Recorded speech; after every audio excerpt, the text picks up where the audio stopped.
Welcome, reckless reader. You have not opened a tourist brochure. You have opened something much more honest. This is a guide to 13 places on the planet where the ground beneath your feet does not consider you a guest.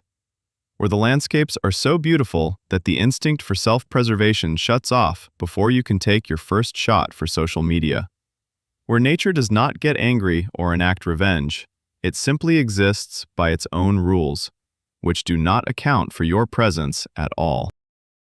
I have explored these places, mentally, with maps, geological reports, and archival obituaries of expeditions, and I will tell you straight, each of these 13 volcanoes is beautiful in the way a well-placed trap is beautiful. Step in, take a look around, be amazed.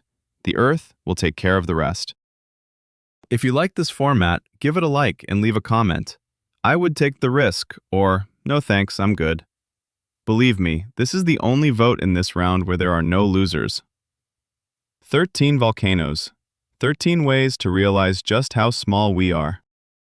Let's start with the island that lies in the Indonesian archipelago like an innocent green pearl and kills so quietly that the victims sometimes do not have time to understand what has happened. Story 1. Krakatoa, the island that roared louder than all of history.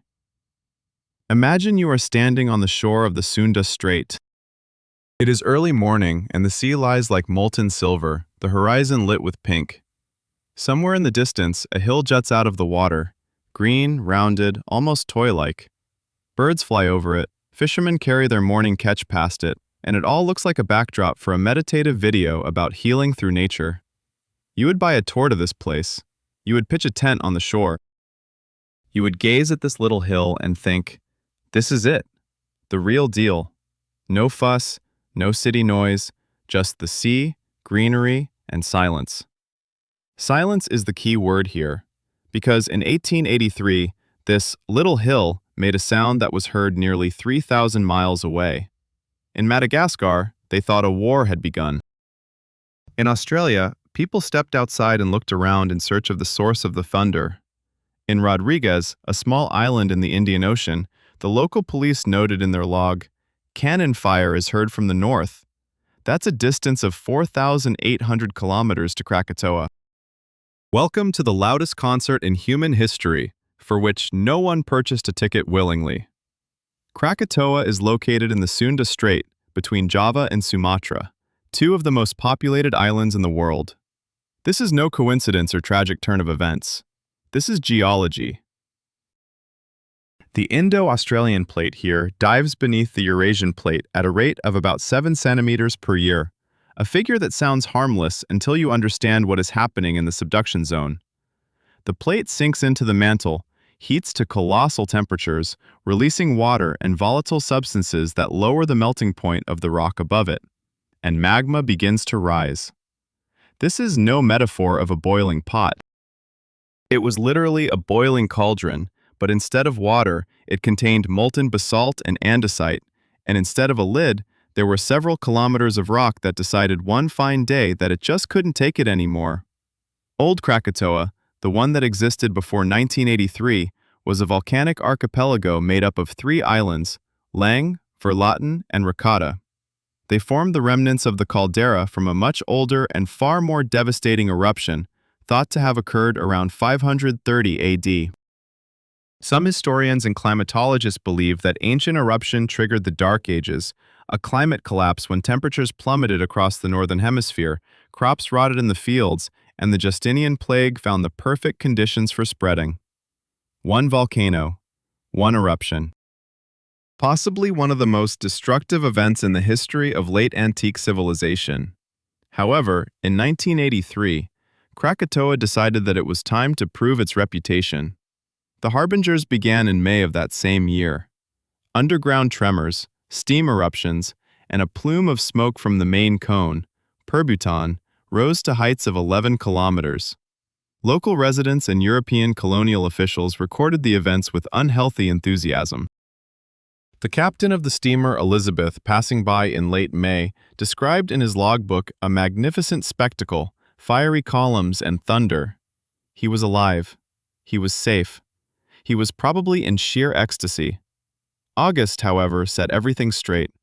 On August 26, 1983, around 1 o'clock in the afternoon, Krakatoa started what geologists would later call the paroxysmal phase of eruption. A series of explosions intensified over the course of the day, and by evening, the ash plume reached a height of 27 kilometers. But all of that was merely a warm-up.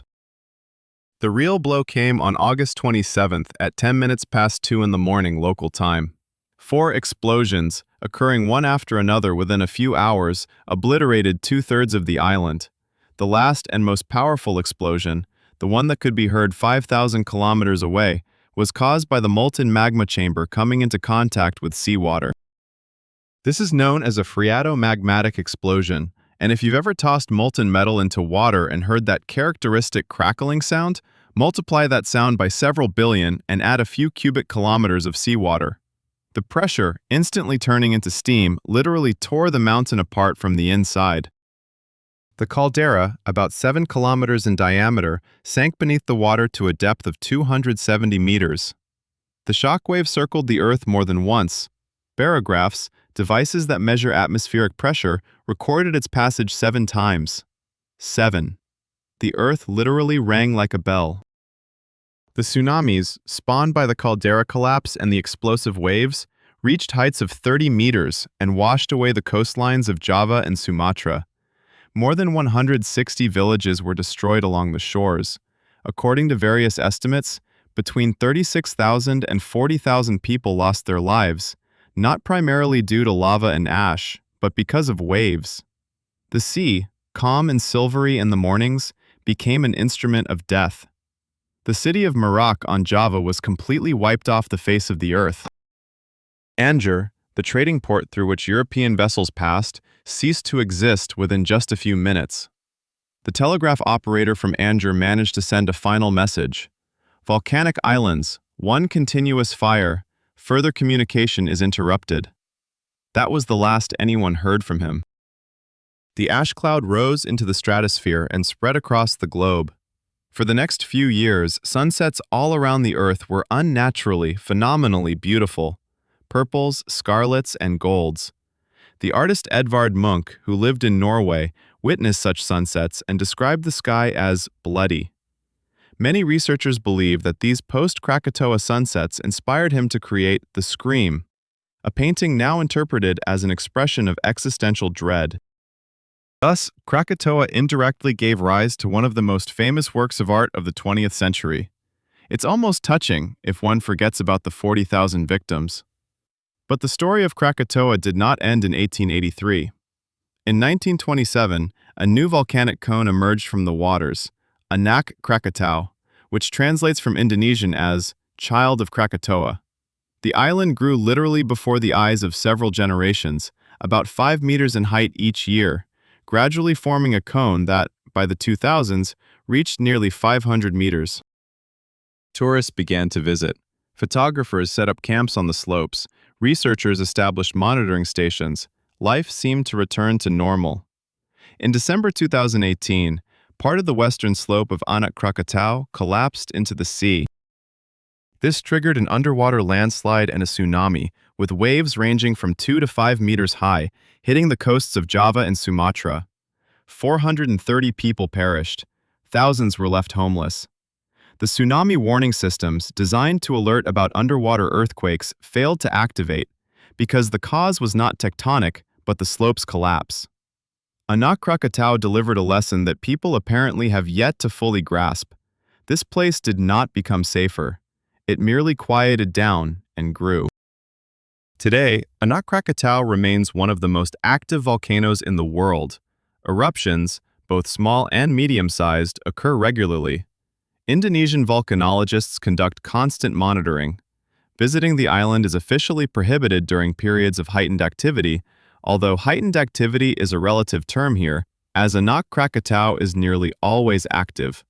Tourist boats circumnavigate it at a respectful distance, and at night, when the volcano emits red flashes above the water, the sight is truly mesmerizing.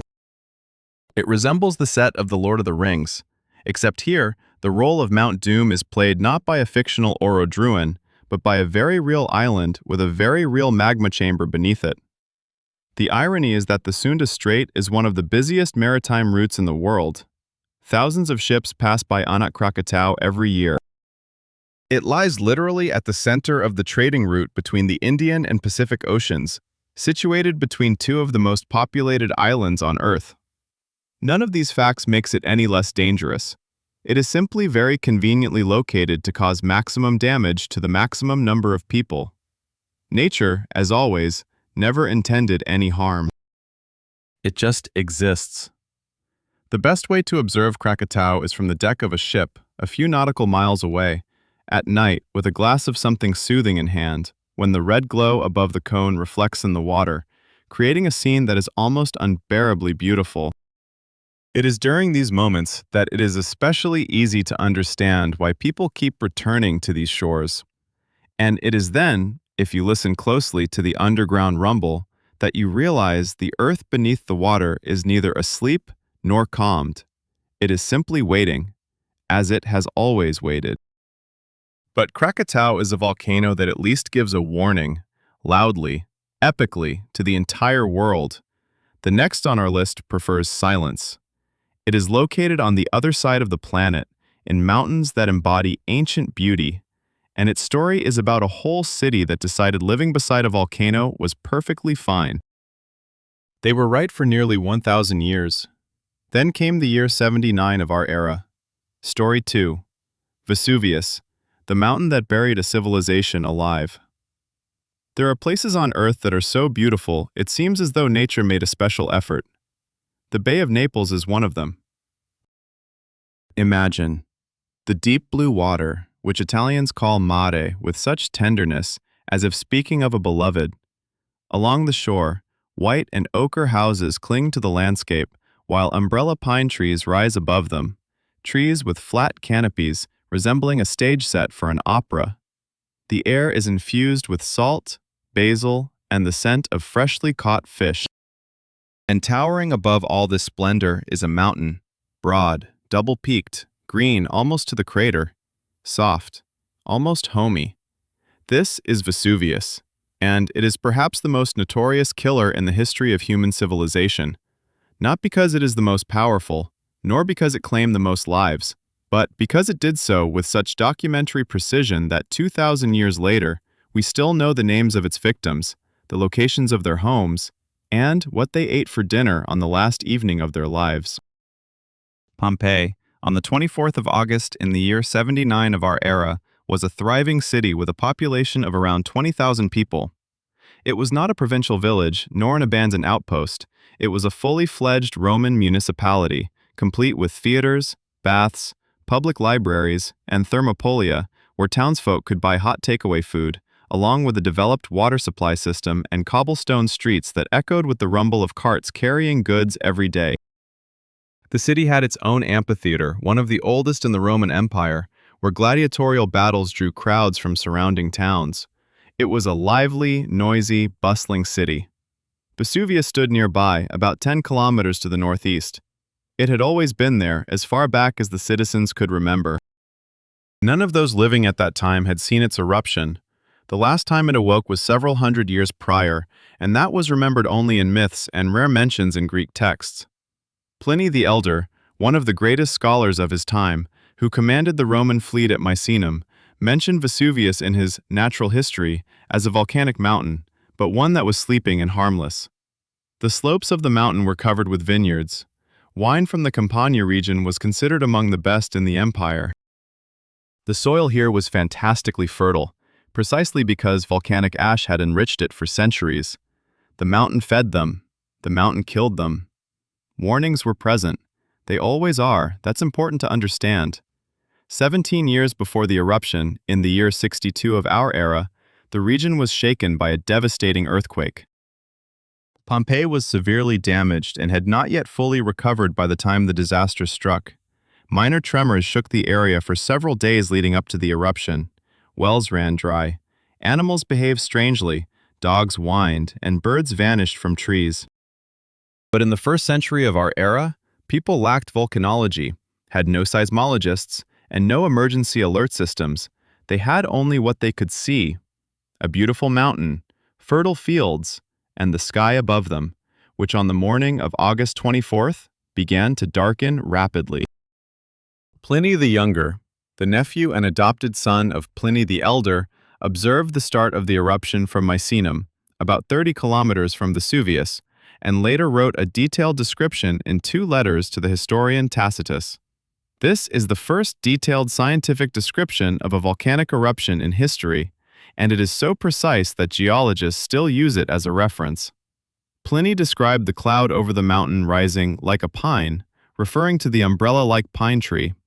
Geologists now refer to this type of cloud as Plinian in his honor. There is something awkwardly touching about the boy who described the apocalypse, having his name given to the term by which this apocalypse is classified. The cloud rose to an altitude of about 33 kilometers into the stratosphere. Beneath it, a pyroclastic flow began to race down the slopes of the mountain, a phenomenon that no one had ever seen before in 79 and for which they had no words to describe. A pyroclastic flow is a mixture of superheated gas, ash, and volcanic debris, moving down the slope at speeds ranging from 150 to 300 kilometers per hour, with temperatures between 300 and 800 degrees. It is physically impossible to outrun it. It moves faster than any car on mountain roads. It leaves nothing alive in its wake. Many residents of Pompeii attempted to flee. Some managed to escape. Those who reached boats and got out to sea survived. Those who hesitated, hid in their homes, or returned for their belongings did not survive. Among the bodies found during excavations, more precisely, the voids left in hardened ash that were filled with gypsum to restore the shape of the bodies, some people perished in poses that suggest they tried to shield their faces from ash and gas, pressed against walls, and hid under beds. One of the most famous casts is known as the Garden of Escapees, a group of 13 individuals, including children and a pregnant woman, who died together in a garden just outside the city walls. They almost reached the exit from the city. Pliny the Elder died on the same day. He commanded the fleet at Misenum, witnessed the events unfold, and ordered his ships to head toward Vesuvius, not to flee, but to approach it. Officially, it was to evacuate people. However, those familiar with his character through his writings suspect that Pliny the Elder, an incurable scholar, could not resist the opportunity to observe the phenomenon up close. He reached the shore at Stabia, spent the night with a friend, and the next morning was found dead on the beach. His nephew reported that he had fallen and did not rise, likely a heart attack triggered by the choking sulfur gases. The first volcanologist in history died while carrying out his unofficial duties, a fitting end for a person of his kind. Herculaneum, located closer to Vesuvius than Pompeii, experienced the first and most destructive pyroclastic flows. The city was buried under a layer of compacted pyroclastic material up to 23 meters deep. While the outlines of buildings and streets in Pompeii have remained almost pristine beneath the ash, Herculaneum was inundated and compressed to such an extent that excavations only began in the 18th century, and a significant portion of the city still lies beneath modern buildings in Ercolano. In the early 1900s, excavations along the waterfront uncovered hundreds of skeletons of people who had sought refuge in boathouses by the water, likely waiting for ships to come and rescue them. The ships never arrived. What makes Vesuvius uniquely frightening in today's context is not its history, but its present. Naples, the third largest city in Italy, with a population of about 3 million people in the city and its metropolitan area, is located 30 kilometers from the crater.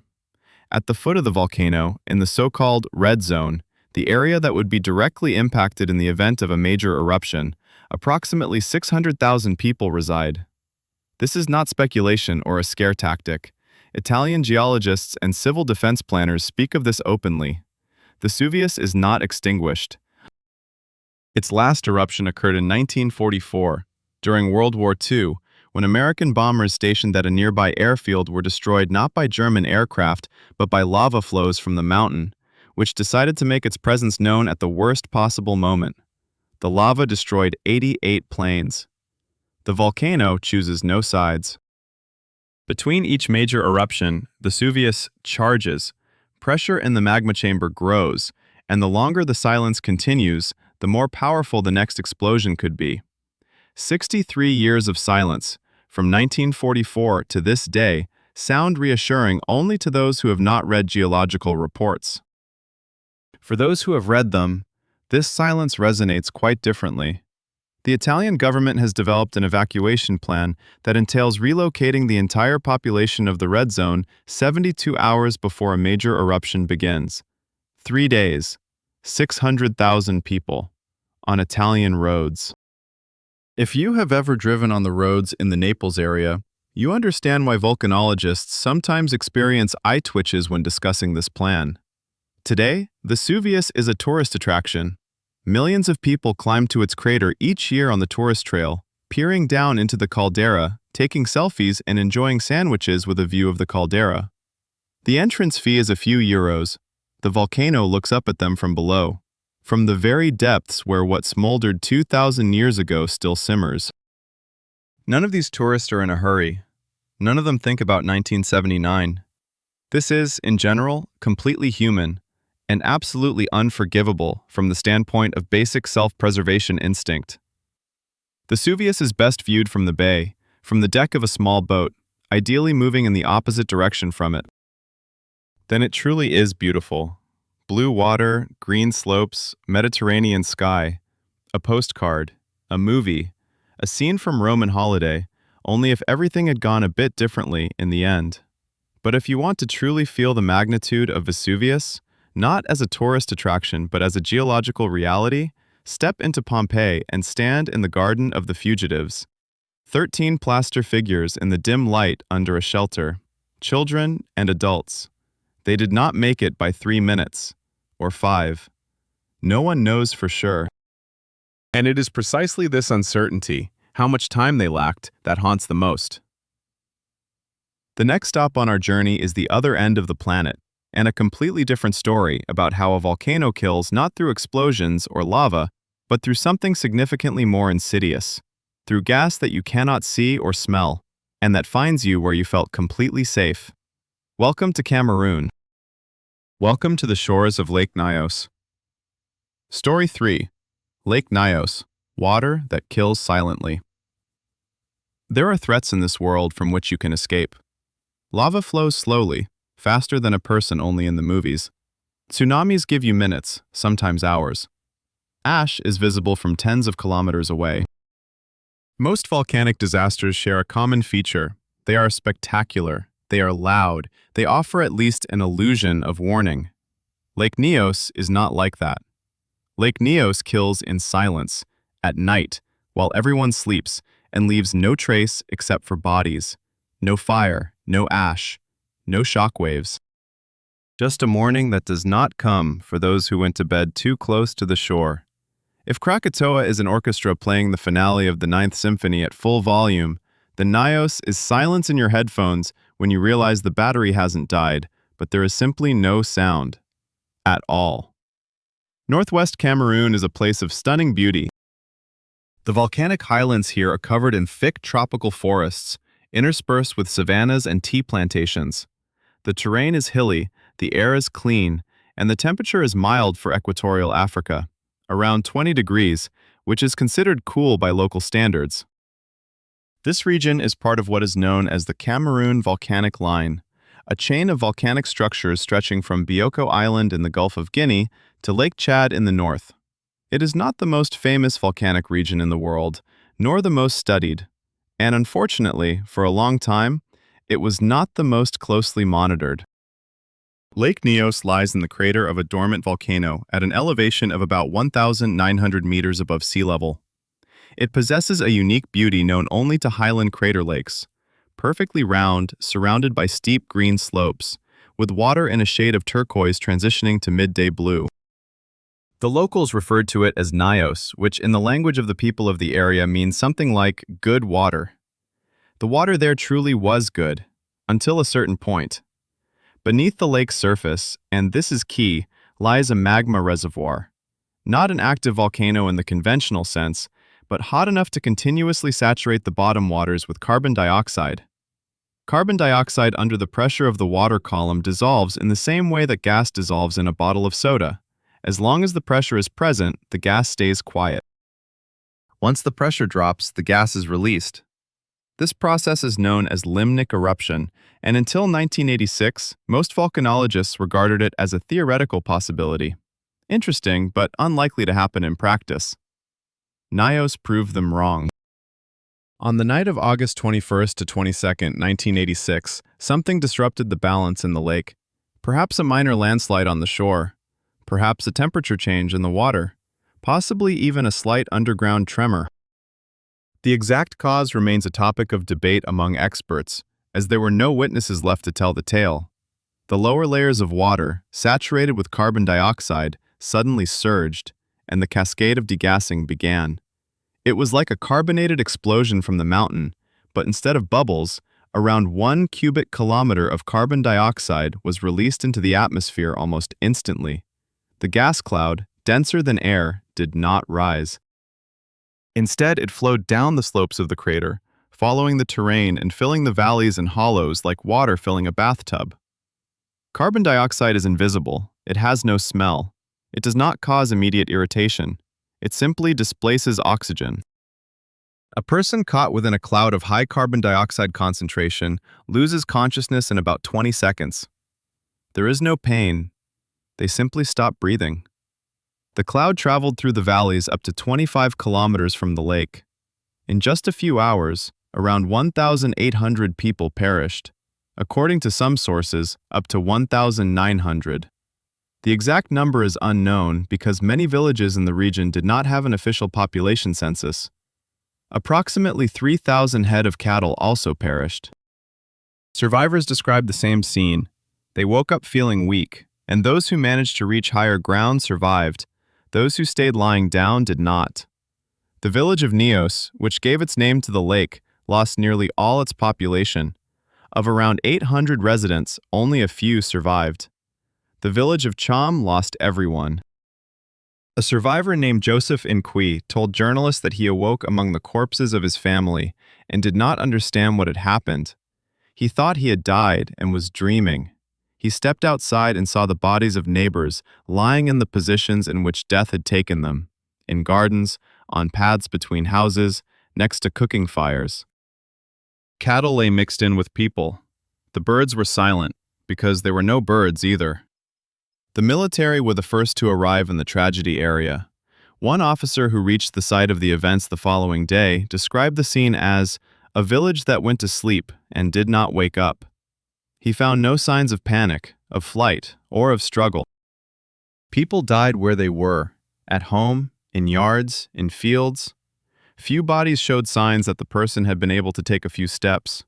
Most did not. French and American scientific teams that arrived in the region within a few weeks identified the cause. The lake itself had changed. The water, typically turquoise, had turned rust red due to iron-saturated deep waters rising to the surface. The lake level had dropped by about 1 meter. Evidence was found along the shores that a wave, approximately 25 meters high, had surged due to the gas release, stripping vegetation from the coastal slopes. Palm trees by the shore were toppled and burned, not by fire, but by concentrated carbon dioxide, which kills plant tissue almost instantly. Nyos was not the only lake of its kind in the region. Literally a year before, in August 1984, a similar but much smaller gas release occurred at Lake Manoon, a few dozen kilometers to the southeast. 37 people died in that incident. This event went largely unnoticed by the global scientific community. Too few victims, too remote a region, too unusual a cause. Nyos drew the world's attention. Volcanologists and geochemists suddenly realized that there are other crater lakes saturated with gas on the planet, and no one was systematically monitoring their condition. After the disaster of 1986, scientists developed a degassing project for Lake Nyos, which was implemented in 2001. Pipes were lowered to the bottom, allowing the gas-saturated water to rise slowly and release carbon dioxide in a controlled manner, in small portions. The pipes are still functioning. They have reduced the concentration of dissolved gas in the deep waters, but they did not eliminate its source. The magma chamber beneath the lake has not gone anywhere. It's like slowly releasing pressure from a pressure cooker without turning off the heat beneath it. The local population was evacuated to refugee camps. Some people return to their villages because living in an evacuation camp for years is nearly impossible, because livestock remained in the pastures, because the fields are overgrown without care, and because a home is a home, even if there is a lake nearby that once claimed the lives of your neighbors. The Cameroonian government has officially banned returns to the risk zone several times and has repeatedly had to accept that people return anyway. There is a certain brutality in the way the threat of Lake Nyos is structured. Lava is visible. The pyroclastic flow is noisy. A tsunami can be sensed as the sea retreats. But carbon dioxide leaves no signal detectable by human senses until it is too late. It is a faceless killer with no smell, no sound, and no announcement of intentions. It simply fills the space where air used to be. Among the survivors were several individuals who lost consciousness but ended up in a high enough place or a well-ventilated room to regain their senses before irreversible damage set in. Some of them woke up hours later among the bodies and initially could not understand whether they themselves were alive. One survivor, a young man from the village of Subum, recounted that his first thought upon waking was, "I died but didn't notice." This is perhaps the most accurate description of how Nyos operates. Today, the lake remains beautiful. Degassing pipes protrude from the water like little industrial fountains. The water rises up them and disperses into the air, bringing with it dissolved gas. The system is working, but geologists honestly say that it is impossible to completely secure the lake while the magma chamber continues to supply carbon dioxide from below. Degassing only reduces the risk. It does not equate to its absence. Lake Nyos is best viewed in photographs, preferably taken from a helicopter flying high above the valley. Nyos from the air is breathtakingly inhuman, a perfect circle of blue water surrounded by green mountains, with strands of pipes on the surface that seem like mere details of the landscape from this height. One can almost forget what those details are. Almost. The next volcano on our list also knows how to kill quietly, but in a completely different way. It does not spew gas at night or raise tsunamis. It simply stands there, huge, silent, with an acid lake in its crater that looks like a precious gem and has a pH level similar to that of a car battery. Welcome to Indonesia, to the island of Java. Welcome to Ijen. Story 4. Ijen. Blue fire and acid that doesn't forgive. There are things that the brain refuses to classify as dangerous because they are too beautiful. The blue flames on the slopes of Ijen are one of them. Imagine this: deep night, utter darkness in the Indonesian mountains, and suddenly fire bursts from cracks in the ground. Not red, not orange, but bright blue, electric, as if someone connected the volcano to a high-voltage line. The tongues of flame reach heights of 5 meters. They move frantically in the dark, reflecting off clouds of gas, creating a ghostly neon glow around the crater. It looks like a scene from a science fiction movie, or like a gateway to the underworld if you are prone to mythological interpretations. Photographers from all over the world come to Ijen specifically for this. Images of the blue fire spread across the internet by the thousands. They are incredible, they are surreal, and they gather millions of views. Ijen has become one of the most photographed natural phenomena in Asia. Tourists stand in line at the base to ascend to the crater at night and witness this spectacle with their own eyes. Most of them have little understanding of what they are actually seeing, and it is this ignorance that makes Ijen a truly dangerous place. The blue fire is burning sulfur. It is not lava, it is not magma, but sulfur gas that bursts from fumaroles, cracks in the rock, at temperatures between 300 and 400 degrees and ignites immediately upon contact with atmospheric oxygen. The burning liquid sulfur flows down the slopes, solidifying into whimsical shapes of bright yellow and producing sulfur dioxide, a gas with a pungent, suffocating smell that immediately turns into sulfuric acid upon contact with moisture in the lungs. Right in the airways, right inside you. Ijen is located in the east of Java Island in the Banyuwangi province and is part of the eponymous volcanic complex, a caldera about 20 kilometers in diameter formed by several major collapses in a distant past. The volcano itself rises to 2,443 meters above sea level. This is not the highest point in Java. nor is it the highest point of the complex. But it is here, in the Ijen crater, that lies what makes this place unique on a global scale. The largest acid volcanic lake in the world. Kawah Ijen Lake. Kawah means crater in Indonesian. The lake's surface area is about 1 square kilometer. The depth in the central part is around 200 meters. The color of the water is turquoise green, rich, almost unbelievable, like the water seen only in computer game renders and travel posters. This lake appears as a photographer's dream. It has a pH level ranging from -1 to 0, meaning it is basically concentrated sulfuric acid, with traces of hydrochloric and hydrofluoric acid. For comparison, human stomach acid has a pH of about 2. Battery acid is around 1. Kawah Ijen is even more acidic. Dipping your hand into this lake means getting a chemical burn instantly. Splashes that hit the skin leave marks. Inhaling the vapor above the surface without a gas mask means damaging lung tissue. There are no fish in the lake. There are no aquatic plants. There are almost no bacteria, only a few extremophilic species adapted to the acidic environment. This is dead water in the literal sense. It kills almost everything that touches it. And it is here, on the shores of this lake, that people work. The sulfur miners of Ijen are a phenomenon covered in hundreds of reports and dozens of documentaries.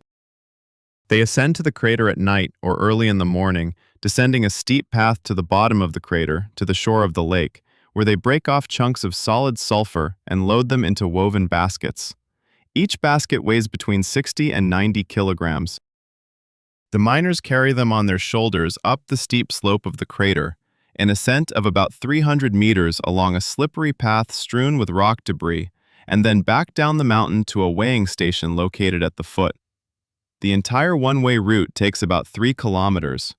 Some make 2 trips a day. The gas does not dissipate. Gray clouds of sulfur dioxide constantly linger over the fumarole's vent and the lakeshore. On days when the wind is weak or blowing in an unfavorable direction, gas concentrations at the crater floor can reach dangerous levels in just a few minutes. Most miners work wearing cloth masks, a damp piece of fabric tied around their faces. Some, who are wealthier or fortunate enough to acquire masks from tourists, wear simple filtering half masks. This is minimal protection against the acidic gas, which can damage the cornea of the eye, the mucous membranes of the respiratory tract, and the airways even through good respirators at concentrations above a certain level. According to local medical organizations, the average age that Ijen miners reach is significantly lower than the average life expectancy in Indonesia. Chronic lung diseases are a common occupational hazard. Almost everyone who has worked on the mountain for more than 5 years shows signs of chronic bronchitis or more serious respiratory conditions. Some miners have worked here for 20 years or more. They understand the risks. They have nowhere else to go.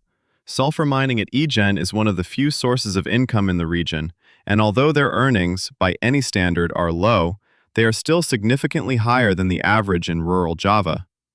Tourists arriving at the crater encounter these individuals on the path, bent under the weight of the baskets, moving slowly and steadily like mechanisms long adjusted for a specific task. The contrast between a tourist in expensive trekking gear with a mirrorless camera and a miner in rubber boots carrying a 90-kilogram basket of sulfur on their shoulders is one of the most eloquent visual arguments about the nature of human inequality. Both head toward the same crater. One is after a photograph. The other seeks an income that is slowly killing him. Accidents at Ijen happen regularly. In 2012, a sudden gas eruption at the bottom of the crater caught a group of miners unaware, leaving them unable to ascend quickly. Several suffered severe poisoning. In 2017, a tourist who decided to descend to the lake without a guide and without a gas mask lost consciousness on the shore from acute sulfur gas poisoning. He was saved only because nearby miners, accustomed to such situations, knew in which direction to drag the unconscious person to quickly remove him from the area of maximum gas concentration. A separate story lies in the trail leading to the crater. Officially, it is considered a tourist path and is equipped with informational signs. Unofficially, it resembles a steep serpentine route made of volcanic rock, occasionally coated with a layer of sulfur condensate that makes the surface slippery even in dry weather. During the rainy season, the trail turns into something that the footwear industry clearly did not have in mind when designing standard hiking boots. People fall regularly on it. Some falls result in scratches, others in fractures. A few end tragically, as in some spots to the right of the trail, there is nothing but a cliff leading down to the crater.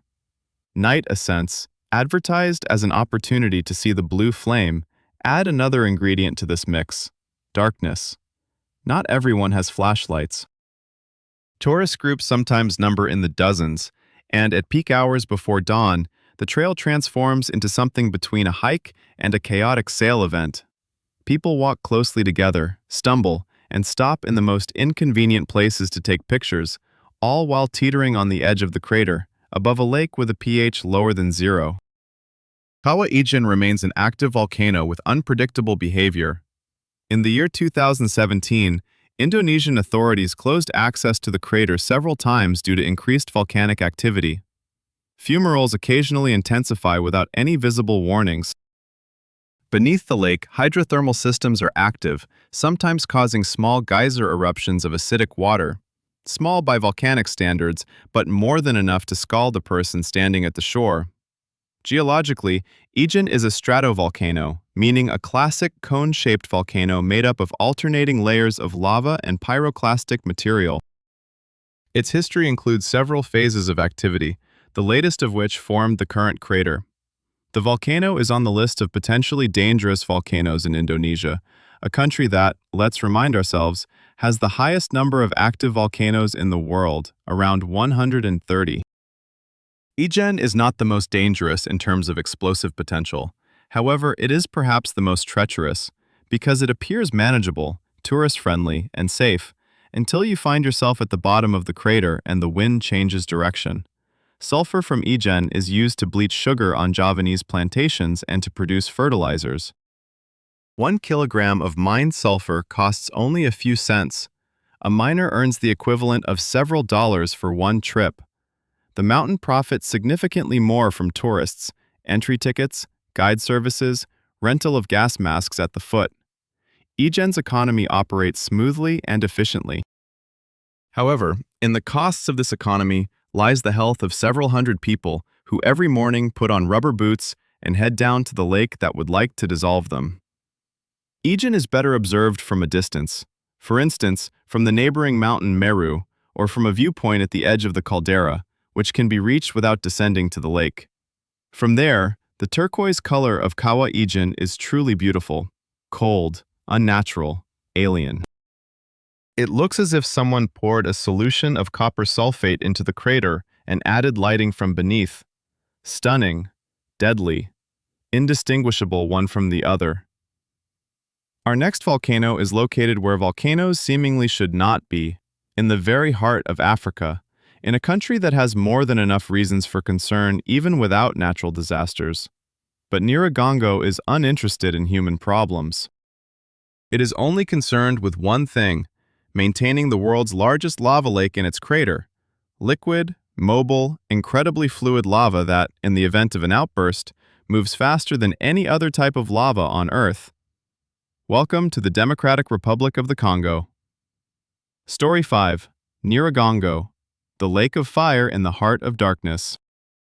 There are volcanoes that are dangerous episodically, once every century, once every millennium. They lie dormant, building their strength, and their threat exists more in theory than in everyday reality. Nyiragongo is not like that. Nyiragongo is dangerous right now, at this very moment, while you are reading these lines. Within its crater, about 200 meters from the edge, lies a lava lake with a diameter of about 2 kilometers. It does not cool. It does not disappear. It has existed almost continuously for several decades, alive, mobile, glowing red in the night sky so brightly that the column of light above the crater is visible from tens of kilometers away. If Ijen is beauty that slowly poisons you, then Nyiragongo is beauty that can catch up to you, literally. Eastern Congo is one of the most complex regions on the planet in terms of any human activity. Decades of armed conflict, humanitarian crises, and movements of armed groups through jungles and mountain roads have made the province of North Kivu a territory that most sane people do not visit without extreme necessity. And right at the center of this region, towering over the city of Goma, which has a population of around 2 million, stands Nyiragongo, a stratovolcano with a height of 3,470 meters and a perfectly symmetrical cone, which is visible from anywhere in the city on clear days. Goma sits at the foot of the volcano, so close that it seems like an architectural mistake of global proportions. The distance from the edge of the city to the base of the cone is about 20 kilometers. This is not much. This is catastrophically little, considering the nature of Nyiragongo's lava. Lava from most volcanoes is viscous. It flows slowly, at a speed of a few meters per hour, sometimes a few meters per minute on steep slopes. You can walk away from it. You can cycle around it. You have time to observe. Nyiragongo's lava is different. It has unusually low silicon content and unusually high levels of alkaline elements, making it exceptionally fluid, almost water-like in consistency. When it breaks out from the crater or from side fissures, this lava accelerates to speeds of 60 to 100 kilometers per hour on steep sections of the slope. This is faster than most cars on the winding mountain roads of Congo. Running away from her is not just difficult. In the midst of dense urban development and roads clogged with refugees, it is practically impossible. Nyiragongo erupted twice in the modern era with catastrophic consequences, and both times it struck Goma. January 1977. The crater walls cracked within hours. The lava lake, having accumulated a massive volume of molten rock, surged through the formed fissures and flowed down the slopes at a speed that witnesses compared to the rush of water from a breached dam.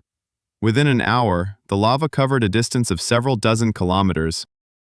Villages and towns stood in the path of the flow, and the residents simply did not have time to comprehend what was happening. Estimates suggest that between 600 and 2,000 people lost their lives. Exact figures were impossible to establish under the conditions of that time and country. Fields, roads, buildings, everything disappeared beneath the solidified lava. Some areas remain buried under several meters of black basalt rock that came from the mountain in '77 and will remain forever. January 2002. Nyiragongo erupted again. This time, the fissure formed directly on the mountainside facing Goma, meaning the lava flowed straight toward the city. 3 lava flows converged at the foot of the mountain and entered the city. The main flow cut through the center of Goma, splitting the city in two, and reached Lake Kivu, a vast, deep-water lake on the border of Congo and Rwanda. When the molten lava entered the lake, a plume of steam shot up several kilometers high. This was visible from Rwanda. Approximately 120,000 people were left homeless. According to official reports, 147 people died. Relatively few for such an incident, which is explained by the fact that most residents managed to evacuate, although in a chaotic manner. Goma was half destroyed. The airport was cut off by lava. Roads were blocked. The city lay under a cloud of volcanic gas for several days. When the lava finally cooled and the people began to return, they walked across the black solidified fields, beneath which their homes, shops, churches, and schools were buried. All of this became part of the volcanic landscape of Goma, a constant reminder embedded right into the urban topography. However, the story of 2002 has a continuation that many overlook. Lake Kivu, which the lava entered, is not just an ordinary lake. Like Lake Nyos, it is saturated with dissolved gases in the deep layers of water, carbon dioxide, and significantly more dangerously, methane. The volume of dissolved methane in Kivu is estimated at around 60 billion cubic meters. This is an enormous amount of potential explosive energy, held back by the pressure of the water column. When the lava from Nyiragongo entered the lake, scientists held their breath. The heating of the water could trigger degassing in a scenario similar to Nyos, but on an incomparably larger scale. Fortunately, that did not happen. The lake held firm. But the very fact that such a possibility exists turns Goma into a place with, perhaps, the most complex profile of natural risk on the planet. An active volcano above, a potentially explosive lake below, and armed groups surrounding the perimeter. Volcanologists refer to the situation as polycentric risk, when several independent threats overlap and interact in unpredictable ways. The specialists at the Goma Observatory, a volcanic research center operating in the city since the 1990s, conduct round-the-clock monitoring of Nyiragongo. These are the people whose job is to observe the volcano and provide early warnings about potential eruptions. They do this under conditions of chronic underfunding, occasional power outages, and sometimes amid active combat in the surrounding areas. In May of 2021, Nyiragongo erupted again. This time, the lava flows stopped about 2 kilometers from the border of Goma, but around 500,000 people were evacuated during the night in a state of panic. Roads out of the city were blocked by streams of people riding motorcycles, bicycles, and walking with bundles and children in their arms. A few people died not from lava, but in stampedes and traffic accidents during the evacuation. The lava, as had happened before, reached Lake Kivu and entered the water once more. There was steam again, scientists were anxious again, but once more, it was a close call. The geological reason for the exceptional activity of Nyiragongo lies in its location in the East African Rift Zone. The African continent is literally tearing itself apart.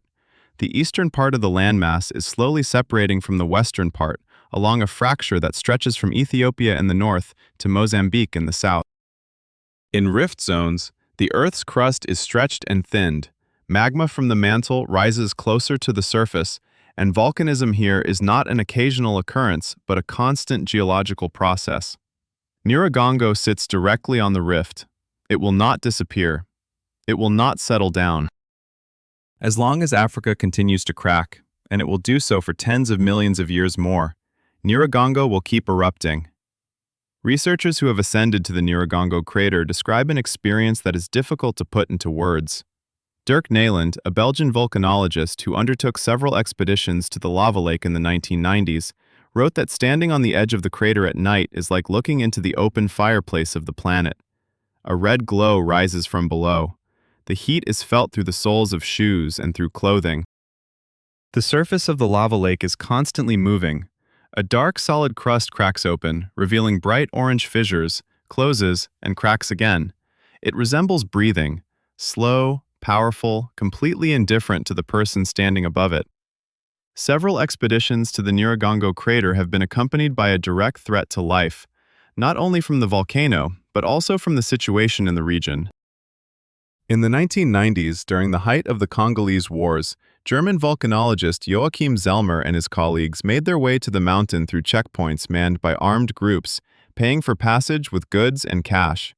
His diaries provide captivating, though unsettling reading. Science and military reality are blended within them in a completely surreal proportion.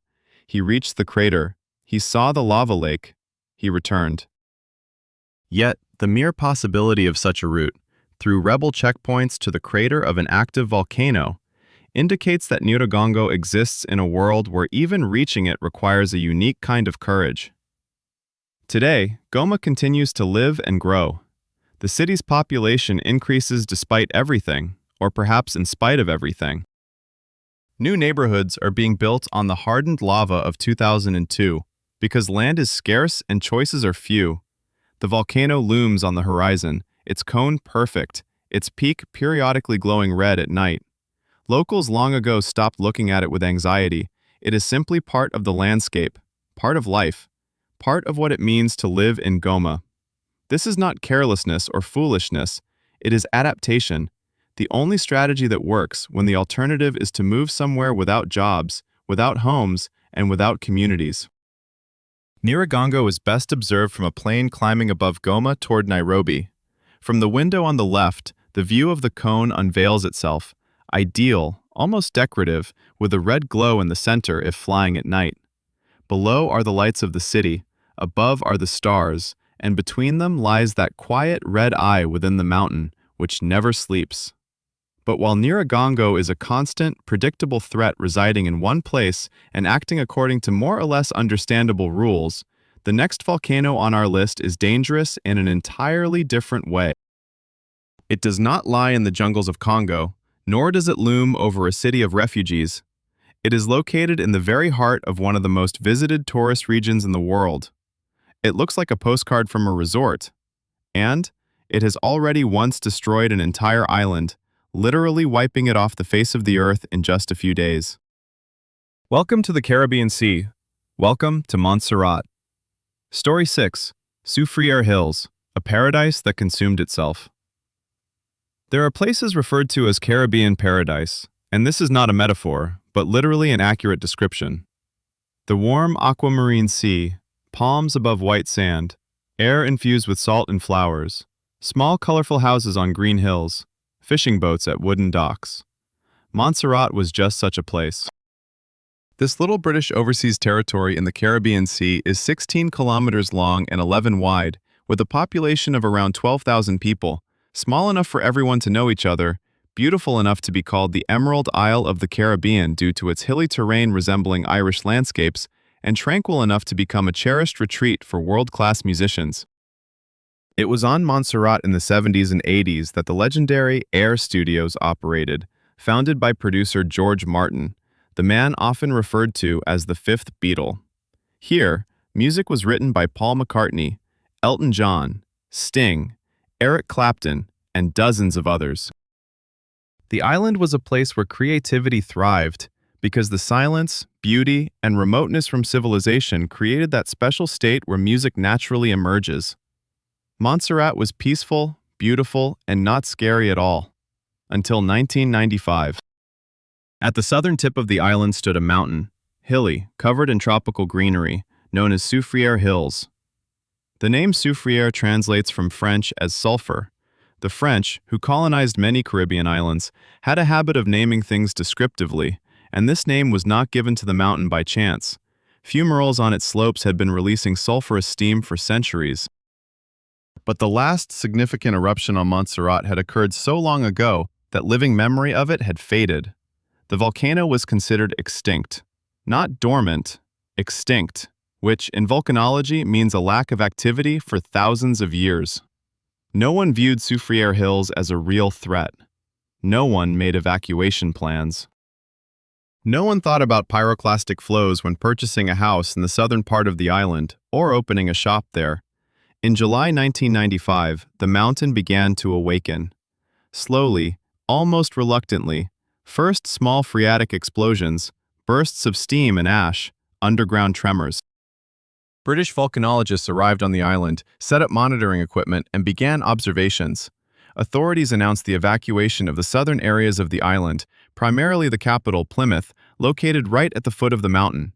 Residents left reluctantly and with irritation. Many were convinced that the alarm was false. The volcano had been smoking for several months, and nothing serious had happened. People returned home. Authorities announced evacuation again. People left once more, appearing to do the authorities a favor. By August 1997, the mountain's patience ran out. A series of pyroclastic flows descended from Soufriere Hills and enveloped villages in the eastern part of the island. 19 people died, those who returned illegally to the exclusion zone to tend to livestock and gardens. These were farmers who simply could not abandon their land and leave forever. They were found where the flow caught them, on fields, by their houses, on roads. The pyroclastic flow moves rapidly, leaving no time for decisions. Plymouth, the island's capital, a town with a few thousand residents, churches, government buildings, shops, schools, and a post office, was completely destroyed. Not by an explosion, not by lava in the classic sense, but by pyroclastic flows and ashfall, which layered upon the city over several years. Today, Plymouth is the only functioning capital in the world that is uninhabited. Officially, it is still considered the capital of Montserrat, as no new administrative center has been officially proclaimed. However, entry is prohibited. It lies within the exclusion zone, its streets buried under ash to a depth of 1 to 3 meters, roofs collapsed under its weight, and church steeples rise from the gray mass like monuments to themselves. It looks exactly like Pompeii, only it's not ancient, but modern. On the streets of Plymouth, cars still stand, covered in ash, rusty, yet recognizable. In the houses, belongings remain, furniture, dishes, photographs on the walls. The owners left quickly, taking only the essentials, planning to return in a few weeks. They never came back. Tourist boats take interested visitors to the shore of Plymouth. They don't get too close because the exclusion zone extends into the sea, and people watch the buried city through binoculars from the decks. The bell tower of the Anglican church juts out from the ash against the backdrop of a smoking mountain behind it. This is one of the creepiest postcards in the world. Pompeii, at least, had the chance to pass through millennia and acquire a patina of history. Plymouth froze in 1997 and has not moved since. Of the 12,000 residents of Montserrat, most left the island in the late 90s. The British government offered compensation and relocation assistance to neighboring Caribbean islands to the United Kingdom. Most people left. Today, about 5,000 people live on the island, less than half of the pre-volcanic population. Those who remained or returned live in the northern part of the island, which is considered relatively safe. Relatively, because the volcano continues to be active, ash falls occur regularly, and relative safety here means about the same as relative sobriety at a birthday party for Krakatoa. AIR Studios was destroyed by Hurricane Hugo in 1989, before the volcanic disaster, as if the island was warning in advance that hospitality has its limits. George Martin lost the building, and the insurance wasn't enough for recovery, so the studio did not resume operations. The albums recorded in Montserrat now carry a kind of ghostly aftertaste, music born in a paradise that no longer exists in the way it once did. Geologically, Soufriere Hills belongs to the type of volcanoes whose magma is rich in silica, andesite and dacite lava, very viscous and not very fluid. It does not flow in streams like the lava of Nyiragongo. Instead, it is slowly squeezed out from the vent, forming lava domes, huge, unstable formations that grow until they collapse under their own weight. It is this collapse of the lava dome that generates pyroclastic flows, a superheated mass that crumbles and rolls down the slope at speeds and temperatures that leave no chance for any living thing in its path. The lava domes of Soufriere Hills collapsed repeatedly over several years, unpredictably, without a clear rhythm, without warning. Volcanologists could observe the growth of the dome, but they could not predict the moment of collapse. One of the most dramatic episodes of this story is the fate of the Volcanic Observatory on Montserrat. Scientists worked on the island from the very beginning of the crisis, setting up seismographs, conducting observations, and making forecasts. In June 1997, the observatory found itself in an area that the scientists themselves classified as dangerous. It had to be evacuated and moved to the northern part of the island. This was a situation worthy of a separate philosophical essay. People studying a volcano were forced to flee from the very object of their study, taking with them equipment, data, and a professional calm that became increasingly difficult to maintain as each day passed. Today, Soufriere Hills continues its existence.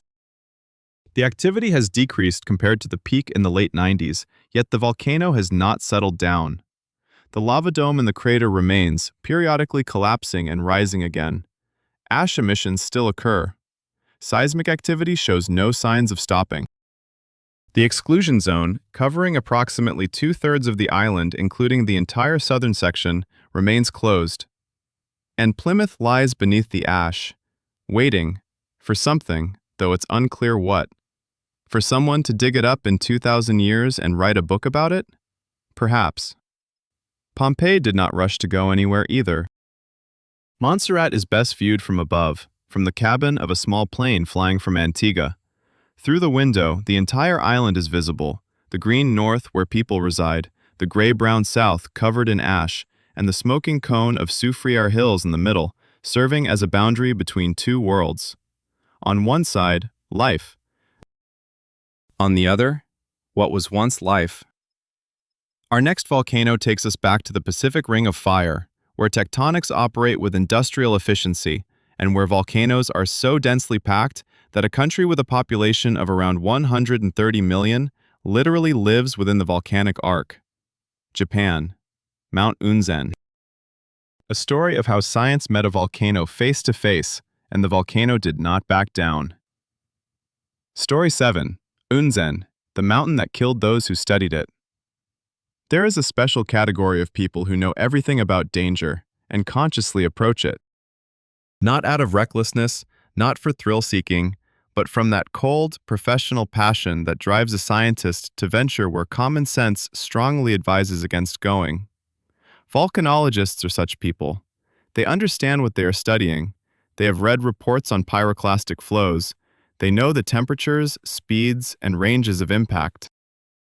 Yet they still go, because the data collected up close is immeasurably more valuable than data gathered from a safe distance. Because science demands proximity to the object of study. Because some questions cannot be asked of a volcano through a telescope. Katja and Maurice Kraft posed questions to volcanoes personally for 20 years. French volcanologists, a husband and wife, they traveled to all the active volcanoes on the planet and captured footage that is still considered exemplary in volcanic documentation. Their photographs and videos of lava flows, pyroclastic emissions, and crater lakes have become part of textbooks. Their documentaries are watched by geology students around the world. They stood at the edges of craters that most people would not approach even from a kilometer away. They even rode a boat on a lava lake. They filmed from several meters away what most people had only seen in satellite images. On the 3rd of June, 1991, they arrived at Unzen. Unzen is located on the Shimabara Peninsula in Nagasaki Prefecture on Kyushu Island, the westernmost of Japan's 4 main islands. The peninsula juts into the Shimabara Bay, and from the water, the volcanic massif resembles an illustration from a Japanese woodblock print. Several cones of varying heights, forested, over which slender plumes of steam rise on clear days. Quiet. Exquisite. Impeccably Japanese.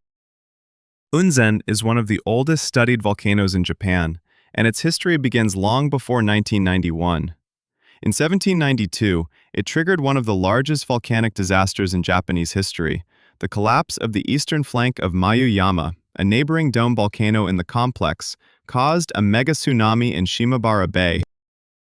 Waves reaching heights of 15 to 23 meters swept across the shores of the bay, washing away coastal villages with such speed and thoroughness that survivors later described what happened as the disappearance, not destruction, but disappearance of entire settlements.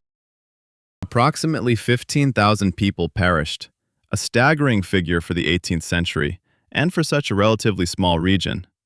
This event entered Japanese chronicles as the Shimabara disaster, a phrase that, despite its restraint, conveys the magnitude of what occurred. Then, nearly 200 years of silence. And in 1990, Unzen awoke once again. The beginning was typical for a stratovolcano with silicon-rich magma, underground tremors, phreatic explosions, and emissions of steam and ash. By November 1990, a lava dome began to grow from the crater, slowly, meter by meter, day by day, accumulating an unstable, superheated, gas-saturated mass.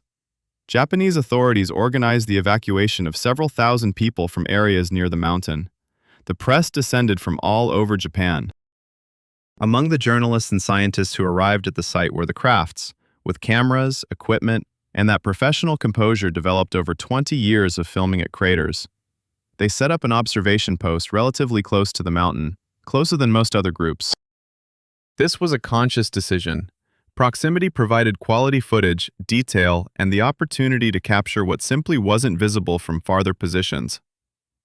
On the 3rd of June 1991, the lava dome collapsed, as often happens with domes of silicon-rich magma, suddenly, without significant warnings, transforming within seconds into a pyroclastic flow rushing down the slope. That day, the pyroclastic flow traveled further than models had predicted.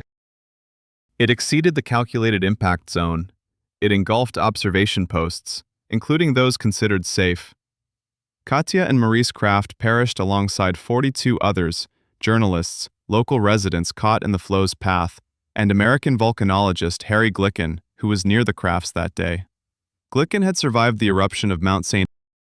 Helens in 1980. He was the only researcher assigned to the David Johnston observation post that fateful day, but had swapped shifts with a colleague. Johnston died. Glicken survived. 11 years later, he was eventually caught by a pyroclastic flow from a different mountain in another country. This is one of the most tragic stories in volcanology, not because the victims were reckless, but precisely because they were not. The crafts knew more about pyroclastic flows than almost anyone else on Earth. They had seen them dozens of times, they had filmed them, they had lectured about them. They understood the mechanics of what was happening on a level accessible to very few, and yet, the boundary between close enough for science and too close for survival turned out to be a bit closer than they had calculated that day. After their deaths, the craft's video footage was edited into a documentary that was used in civil defense programs in Japan and other countries. This film was shown to officials responsible for evacuations so they would understand what they needed to evacuate people from.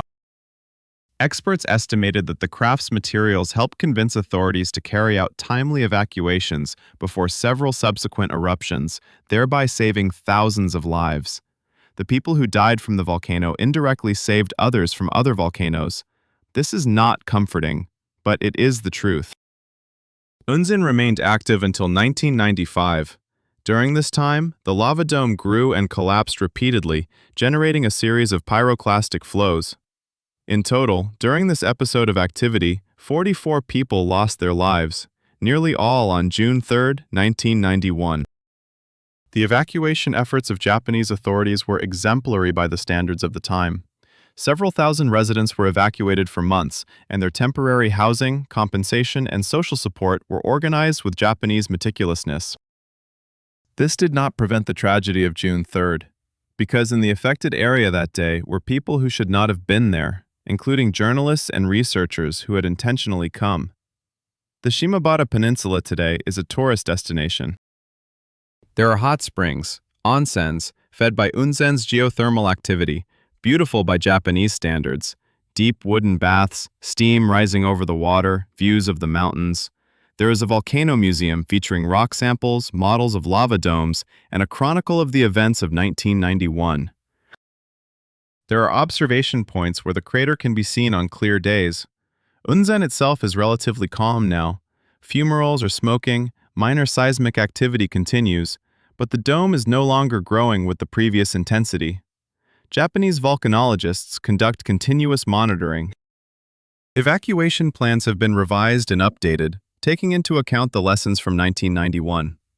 Among these lessons, one stands out. The pyroclastic flow of June 3rd traveled several hundred meters beyond the calculated boundary because the dome collapsed differently than the models predicted at that time. The model was good. It was based on the best data available to science. It simply turned out to be imprecise in one specific parameter, the angle of the dome's collapse.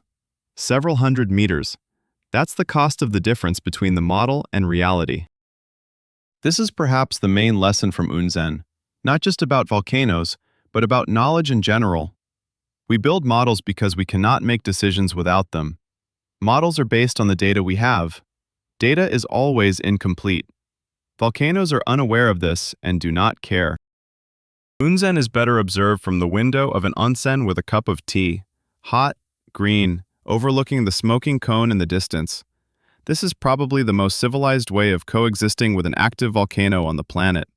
The Japanese have a knack for finding beauty in things that can kill them, a unique cultural tradition that deserves respect and a little lightheadedness at the same time. Our next volcano is even further north, in a country that is itself volcanic by nature, where geysers shoot straight up from city sidewalks and hot springs heat homes in 30-degree frost. Iceland. And the volcano with a name that most people remembered in 2010, not because it killed anyone, but because it halted aviation across half of Europe. Eyjafjallajökull is just a warm-up. The real story of Iceland is about Loki, and it's significantly scarier. Story 8. Loki, the crack that frozen Europe. There are catastrophes that kill quickly and spectacularly, an explosion, a wave, a flow. They are remembered, studied, and memorialized. Then there are catastrophes that kill slowly, methodically, and almost unnoticed, year after year, harvest after harvest, winter after winter. And they are almost forgotten precisely because they do not leave a single dramatic moment, a single date, a single photograph from the scene. Loki belongs to the second category. And that is why it may be the most terrifying volcano on this list, not because it killed the most at one moment, but because it killed slowly, far away, and without any warning for those who perished. Iceland is a country that is itself a product of volcanism. It sits right on the Mid-Atlantic Ridge, a gigantic underwater mountain range where the Eurasian and North American plates are drifting apart at a speed of about 2.5 centimeters a year. Where the plates separate, the Earth's crust is thin and permeable, and magma rises almost without resistance, literally building Iceland from itself. New rock forms from below, islands expand, and volcanoes operate like factories of land in the middle of the ocean. This is the only place on Earth where the Mid-Atlantic Ridge rises above sea level, and that is why Icelanders live on an island that is geologically the exposed part of a massive underwater mountain range. Laki, or more precisely Lakagigar, which means Laki craters in Icelandic, is not a traditional volcanic cone. It is a fissure volcano, a system of about 130 craters arranged in a chain approximately 25 kilometers long in central Iceland. It does not look like a mountain, it resembles a scar on the earth, a long, jagged mark as if someone had sliced through the island's surface, causing the land to split apart. Above the fissure, there is no majestic cone, there is no symmetry, there is no visual hint that something extraordinary might happen here, just a series of low craters among Icelandic moss and lava fields, very humble for what occurred in the summer of 1783. On June 8, 1783, the rift opened. It did not explode, it opened like a wound. Along the entire 25-kilometer length, lava flows began to fountain simultaneously. Over 8 months, from June 1783 to February 1784, Laki expelled around 14 cubic kilometers of lava. This is one of the largest lava flows in the Northern Hemisphere in the last few thousand years. The lava flooded vast areas, destroying pastures and rivers, but relatively few were killed by the lava itself. It flowed slowly enough for people to escape. What was deadly was something else. Along with the lava, Laki released a colossal amount of sulfur gas. Estimates range from 100 to 120 million tons of sulfur dioxide over the 8 months. For comparison, all of Europe's modern industrial production emits about 20 million tons of sulfur dioxide into the atmosphere each year. Laki emitted 5 to 6 times more in 8 months.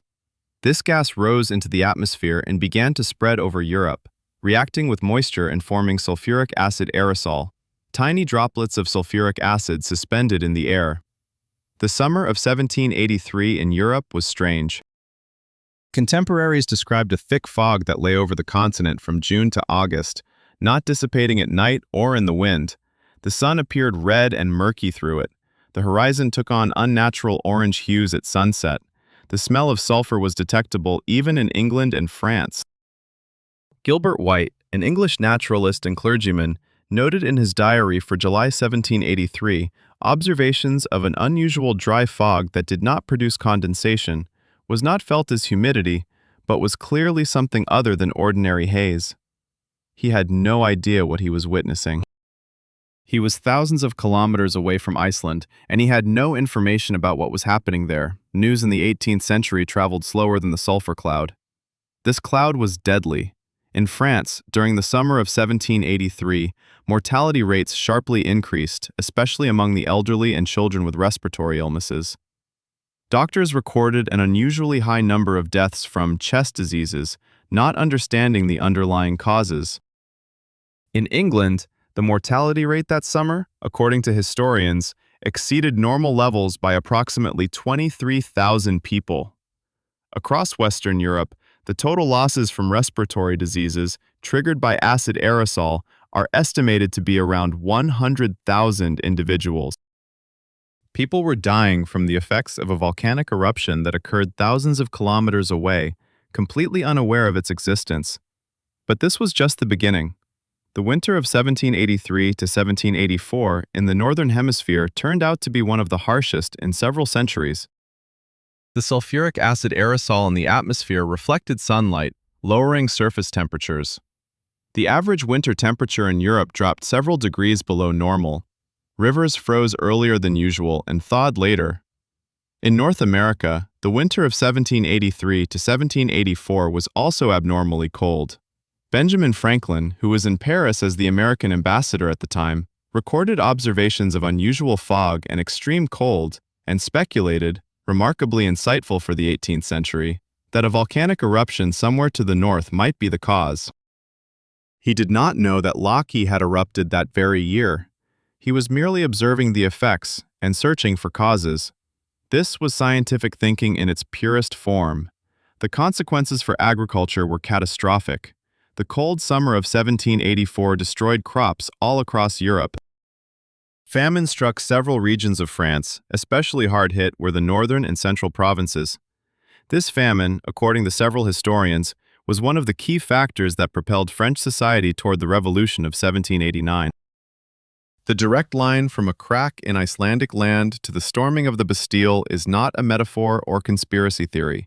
It is a chain of cause and effect relationships, each link of which is documented. Eruption, aerosol, cooling, crop failure, famine, social instability, revolution. Laki did not intend to overthrow the French monarchy. It merely erupted.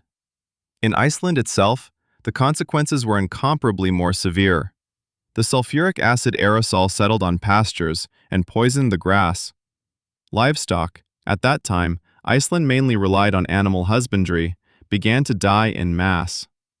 The bones of animals softened due to fluoride contained in volcanic gases. Horses and sheep developed a disease which the Icelanders called bone disease. The animals lost the ability to walk, their teeth crumbled, and their bones failed to bear weight. Approximately 80% of the sheep population, about half of the horse and cattle population, perished. This was nearly a total eradication of the country's agricultural foundation.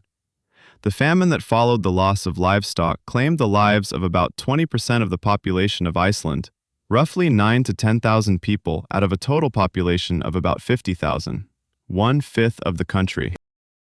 This is referred to as the Misty Famine, in Icelandic Móðuharðindin, meaning disaster of the mist. The Danish government, which was in control of Iceland at that time, seriously considered the complete evacuation of the remaining population of the island to mainland Denmark. A scenario was contemplated in which Iceland would simply cease to be an inhabited country. This did not happen. The Icelanders stayed, replenished their livestock over the following decades, and today their country is one of the most prosperous in the world. However, the mere fact that such a scenario was seriously discussed speaks volumes about the scale of the disaster, more than any numbers can convey. Modern volcanology closely monitors the Laki fissure for a very specific reason.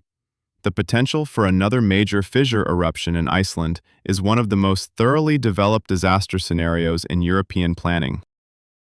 Under central Iceland lies a system of volcanic fissures similar to Laki, several of which have shown activity in historic times. Katla, a massive volcano beneath the Mýrdalsjökull glacier, erupts approximately every 50 to 80 years and has been silent for over 100 years now, which, in historical terms, means pressure is building up. Barðabunga had a fissure eruption in 2014 in the Hole-Around system, smaller than Laki but significant enough to remind us the mechanism is still active. The Icelandic Civil Protection Service has developed detailed evacuation scenarios in case of a major fissure eruption. The European Aviation Safety Agency, after the events of 1910 to 1911 with Eyjafjallajökull, when the ash cloud closed airspace over much of Europe for several weeks, revised aviation protocols for operation in volcanic ash conditions. This was the right decision. However, Laki emits gas rather than ash, and aviation protocols are much less effective when it comes to gas.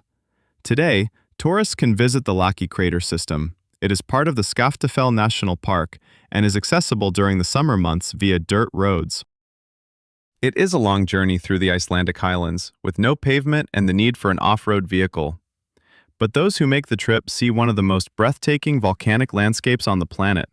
Lava fields covered in moss of various shades of green, a chain of craters stretching to the horizon, and silence, almost absolute silence of the Icelandic highlands, which presses on the ears and prompts thoughts of what everything must have looked like in the summer of 1783, when the ground here burned and smoked for 8 months straight.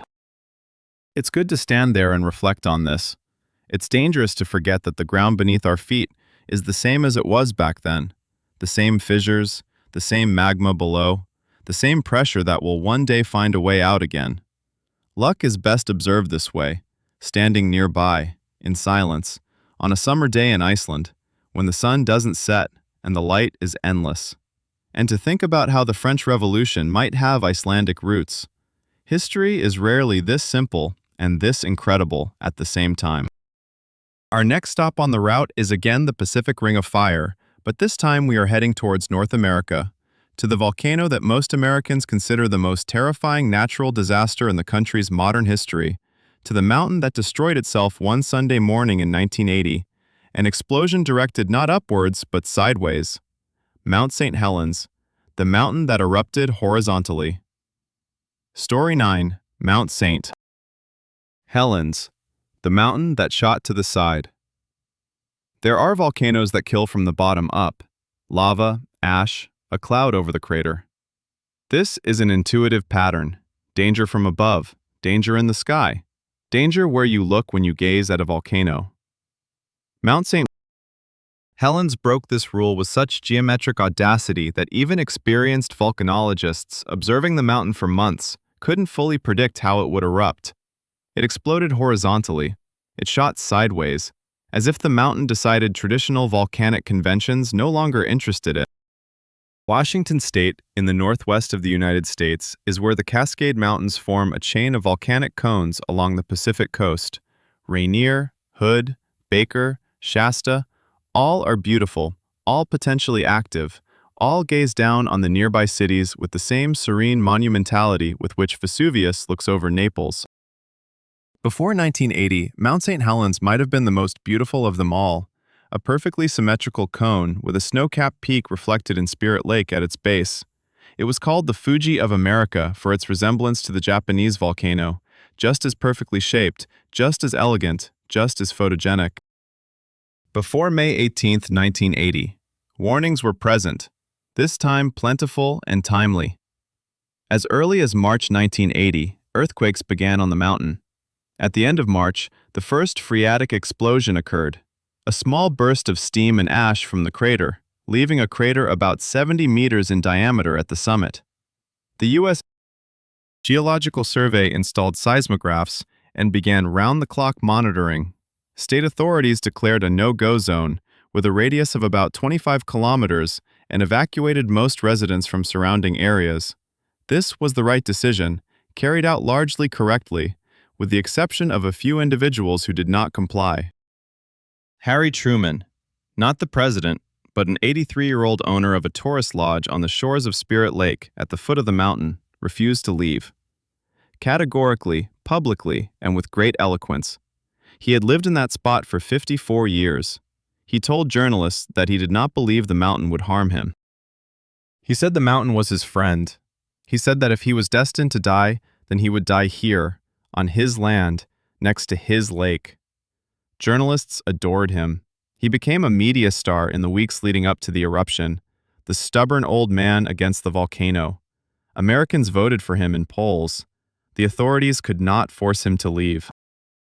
David Johnston, a young volcanologist with the United States Geological Survey at 28 years old, was on duty at the Columbia Ridge Observation Post, about 9 kilometers from the summit of St. Helens. By the standards of the danger zones established in 1980, this distance was considered sufficient. On the morning of May 18th, he sent his last message over the radio to base. Vancouver, Vancouver, it started! This was at 8:32. Nothing more was heard from him. His body was never found. At 8:32 on May 18, 1980, the northern slope of St.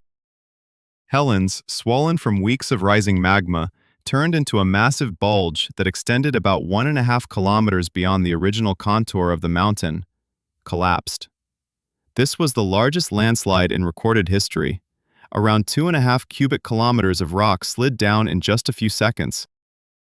When the northern slope collapsed, the pressure above the magma chamber instantly dropped, and the chamber exploded horizontally towards the newly formed void. A directed explosion, a lateral blast, as geologists call it, erupted from the mountainside at speeds of 350 to 500 kilometers per hour. The temperature of this cloud ranged from 300 to 350 degrees. It covered an area of around 600 square kilometers, almost a perfect sector to the north of the mountain, about 30 degrees wide. Everything in this sector was virtually instantaneously destroyed. Trees with diameters of several dozen centimeters, growing up to 25 kilometers from the mountain, were uprooted and burned. They all fell in one direction, away from the mountain, as if someone had swept the forest with a giant broom. Following this explosion was the traditional vertical eruption. A column of ash rose to an altitude of around 24 kilometers. Ash spread thousands of kilometers to the east. It fell in Montana, Idaho, and Oregon. In the town of Yakima in Washington state, about 130 kilometers to the east, it darkened at noon as if it were night. The ash cloud completely blocked the sun. Drivers turned on their headlights. People wore masks. The ash crunched underfoot and crackled between teeth. 57 people died. By the standards of volcanic disasters, that's few. By the standards of disasters in the United States in the 20th century, it was the largest volcanic tragedy in more than 100 years. Among the deceased was Harry Truman and his 16 cats. His lodge was buried under a layer of avalanche and pyroclastic deposits approximately 60 meters deep. Spirit Lake, which he cherished, has changed beyond recognition. Its water level has risen approximately 60 meters due to the debris that filled the basin. The trees that grew around the lake over the decades floated on its surface, trunks down, for several years after the eruption. Thousands of pale trunks creating a picture of absolute and methodical desolation. The mountain lost about 400 meters in height after the eruption. The perfect cone transformed into an asymmetrical formation with a massive horseshoe-shaped crater on the northern side, open like an amphitheater. America's Fuji became a one-eyed skull. Looked at from the north, the mountain's shape indeed bears something ominous, something disrupted, something resembling traces of violence on a geological scale. The story of David Johnston and the story of Harry Truman represent two poles of human response to volcanic threat. One knew everything about the danger and accepted it as a professional risk, for science, for data, for that very understanding of the mechanics of the explosion that ultimately found him. The other wanted to know nothing and embraced it as a personal challenge, for stubbornness, for attachment to place, for refusing to acknowledge the authority of anything over his life. Both perished. Science and stubbornness proved equally powerless against the lateral blast that covered several hundred square kilometers in seconds. In honor of David Johnston, the Volcano Center in Vancouver, Washington bears his name, a research institute that continues his work. The observation post on the mountain is now called Johnston Ridge. This is fitting and appropriate. Harry Truman has been the subject of several documentaries and countless articles about stubbornness as an existential stance. This is also fitting and appropriate, though for somewhat different reasons. Mount St. Helens today is an active volcano. Between 2004 and 2008, a new lava dome grew inside the crater, adding several hundred meters to the mountain's height. A permanent monitoring station operates in the crater. The mountain is open to visitors. One can hike to the rim, peer inside, and see the new dome growing at the bottom and the lake of molten rock. The hiking trail is called Monitor Ridge. From there, one can view the crater, see Spirit Lake with its floating trunks still visible decades later, and the scorched forest to the north, a zone that is slowly healing but still bears the scars of the 18th of May. Nature is recovering. This is perhaps the most surprising aspect of the history of Mount St. Helens. Scientists expected the affected area to remain dead for decades. Instead, life returned much more quickly. First insects, then birds, small mammals, followed by shrubs, and then young forests. The ecosystem is recovering on its own terms, without asking the volcano for permission. The first to return were the meadow voles, which survived the eruption in their burrows beneath the snow. The snow protected them from the thermal blast. Nature, as usual, found a way where it seemed there was none. Mount St. Helens is best viewed from the observation deck at the Johnston Visitor Center. On a clear day, when the crater is open and everything is visible, the crescent-shaped amphitheater, the dome inside, the scorched slopes surrounding it, and the young forest encroaching from the edges of the blast zone. This is a landscape of recovery, slow, incomplete, but unstoppable. And this is perhaps the most hopeful thing to say about the volcano on this list, that life is returning, slowly, stubbornly, without permission. Our next volcano is a completely different case. It did not erupt horizontally or freeze Europe. It did something that is usually not associated with volcanoes. It disappeared.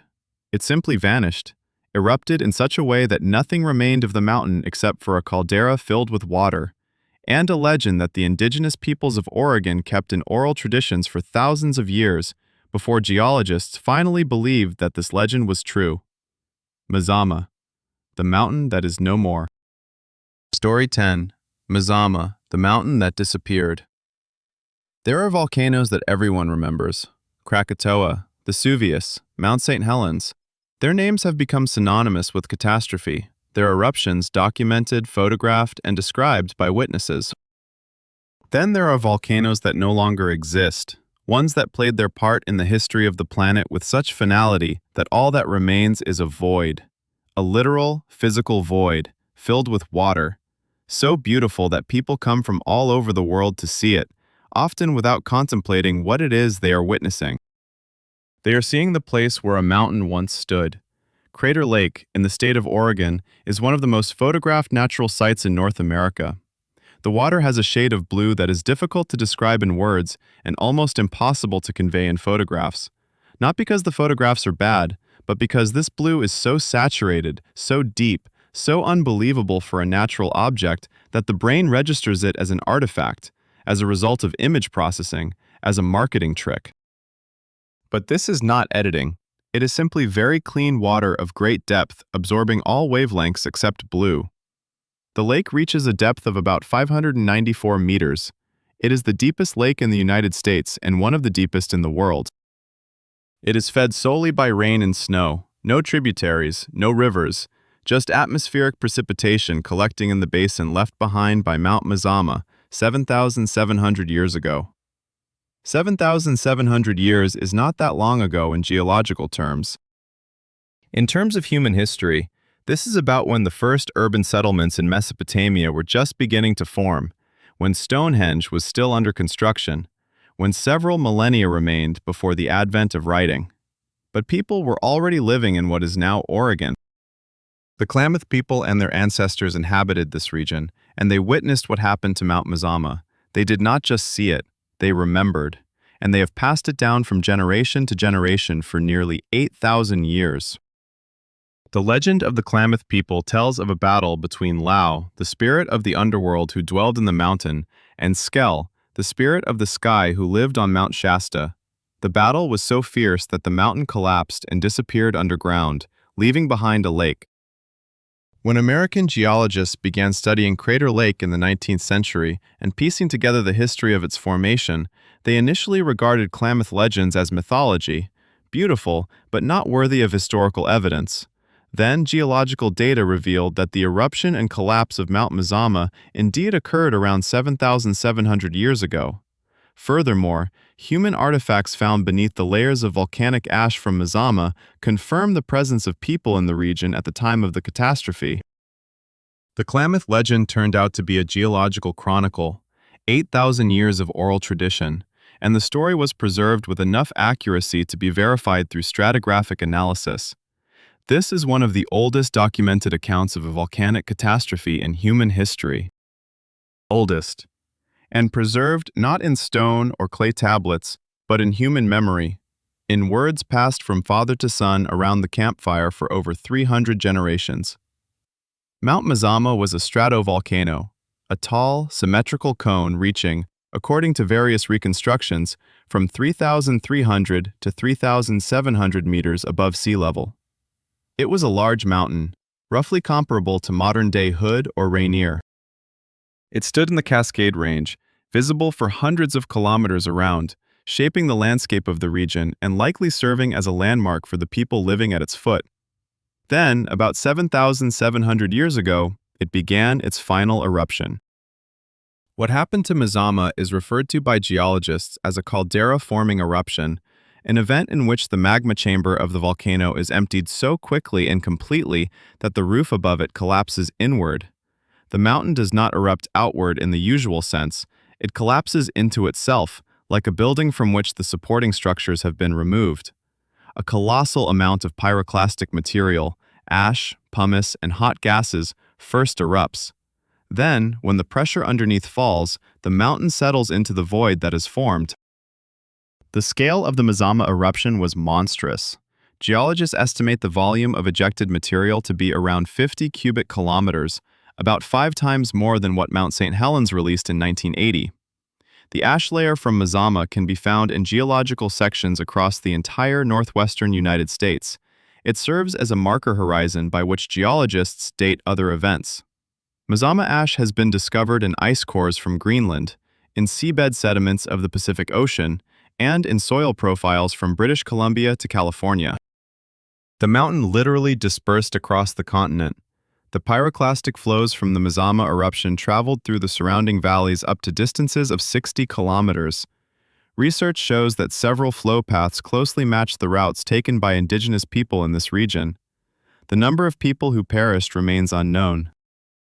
There is, of course, no documentary evidence. However, the presence of human artifacts beneath the layer of ash and their complete absence above it in close proximity to the mountain suggests that those in the immediate danger zone did not survive.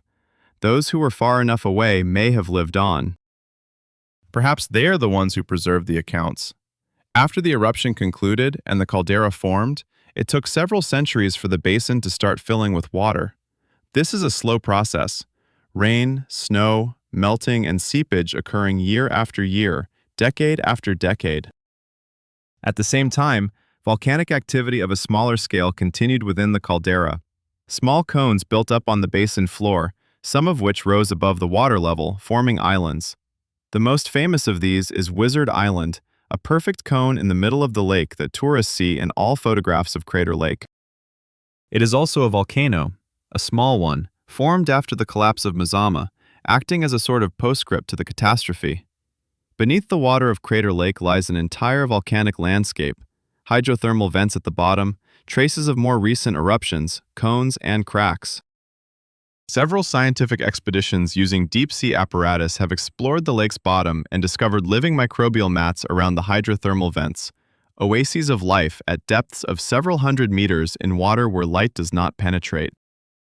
These are extremophiles, adapted to hot, mineral-rich water, living witnesses to the fact that something continues to happen beneath the lake. Geologists do not consider Mazama to be an extinct volcano. It is dormant. Beneath the caldera there exists residual magmatic activity, not enough for an eruption in the foreseeable future, but sufficient to maintain the hydrothermal system. This is an important distinction. A dormant volcano can awaken, an extinct one cannot. Crater Lake sits in the caldera of a dormant volcano. This does not make it immediately dangerous. No volcanologist predicts the activation of Mazama in the coming thousands of years. However, it does give the blue water a more philosophically rich quality when one considers what lies beneath. In 1853, John Wesley Hillman became the first white American to see the lake. He stumbled upon it while searching for gold. He named it Deep Blue Lake. The lake underwent several name changes before it was given its present name, Crater Lake, in 1896. In 1902, it became the center of the first national park in Oregon. Today, it attracts around 500,000 visitors each year.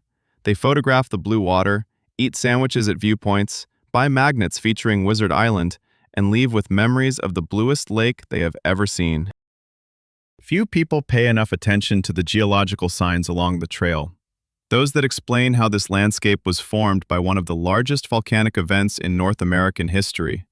That the mountain that once stood here was completely destroyed, and that beneath the surface is not just the bottom of a lake, but the roof of a magmatic system that has yet to say its final word. Perhaps that's for the best. A sandwich tastes better when you don't think about where you're sitting. Crater Lake is best observed at dawn, when there are still no tourists on the lookout points, and the water in the early morning light takes on a hue that can only be described as impossible. Too blue, too deep, too calm for a place born from an explosion. It's this tranquility that captivates the most. The mountain is gone. Water remains. And silence. The very silence that nature does best after its loudest acts.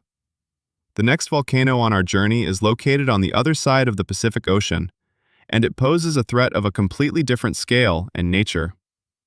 Until now, we have talked about volcanoes that killed thousands, tens of thousands, sometimes hundreds of thousands of people. The next one stands among the few geological events that can change the planet's climate, collapse civilizations, and rewrite the history of humanity. It has done so once before. It's called a supervolcano. Its name is Toba, and 74,000 years ago, it nearly wiped our species from the face of the Earth. Story 11. Toba, the supervolcano that almost annihilated humanity. All previous volcanoes on this list killed people. Toba nearly killed the very idea of humanity. There is a scale of catastrophe that the brain perceives abstractly, not because we are foolish, but because we are evolutionarily unequipped to imagine destruction on a species-wide scale. We understand the death of an individual. We comprehend the demise of a village, a city, even a civilization. History has provided us with enough examples. But the simultaneous death of almost all people on Earth is a category that exists in our consciousness as an abstraction, like a plot device from science fiction, something that happens in Cormac McCarthy's novels, but not in the real geological history of the planet. Toba tells us, no, it happened. Almost. Lake Toba on the island of Sumatra in Indonesia is the largest volcanic lake in the world. Its size is such that at first glance on a map, it appears as a bay or an inland sea, about 100 kilometers long, 30 kilometers wide, and reaching depths of up to 505 meters. In the middle of the lake rises the island of Samosir, almost the size of Singapore, covered in rice fields and villages of the Batak people. Tourists come here for the beauty, and it is indeed exceptional. Mountainous shores descending to the water, mist over the surface in the mornings, rice terraces on the slopes, fishing boats on calm waters. Idyllic. An idyll that lies within one of the largest calderas on the planet. Toba is a supervolcano. It is not just a large volcano, it is a category defined by the volume of material ejected during an eruption. A supervolcano is defined as a volcano capable of ejecting more than 1,000 cubic kilometers of material in a single eruption. For comparison, Mount St. Helens erupted around 1 cubic kilometer, and Krakatoa released about 18 cubic kilometers. Toba, 74,000 years ago, expelled between 2,000 and 2,800 cubic kilometers of material. This eruption is the largest volcanic event in the last 2 million years on Earth, and one of the largest in the planet's history. To grasp the scale, we need a point of reference. Imagine taking all the rock that forms the Alps, this grand mountain range stretching from Nice to Vienna, and blasting it into the sky over a few days. That is roughly the amount of material Toba expelled into the atmosphere 74,000 years ago. The ash spread over a vast portion of Asia, Africa, and partially into Europe.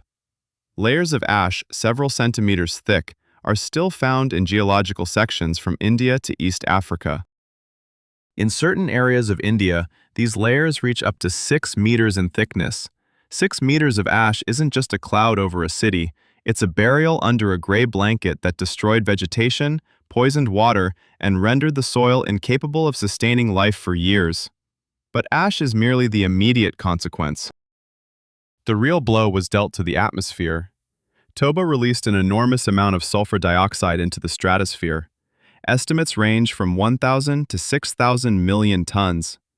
This gas interacted with water vapor in the stratosphere to form sulfuric acid aerosol, which enveloped the planet and reflected a significant portion of solar radiation back into space. This initiated a volcanic winter, a prolonged cooling period, a global drop in temperatures that lasted, according to various estimates, from 6 to 10 years immediately following the eruption, followed by a potential recovery period lasting around 1,000 years. Average temperatures on the planet fell by 3 to 5 degrees according to some models. In others, the drop reached up to 15 degrees in specific regions during the peak period. 15 degrees is the difference between a temperate climate and an ice age. And this is where the story of Toba begins to directly relate to us, not as abstract inhabitants of Earth, but as a specific biological species, Homo sapiens.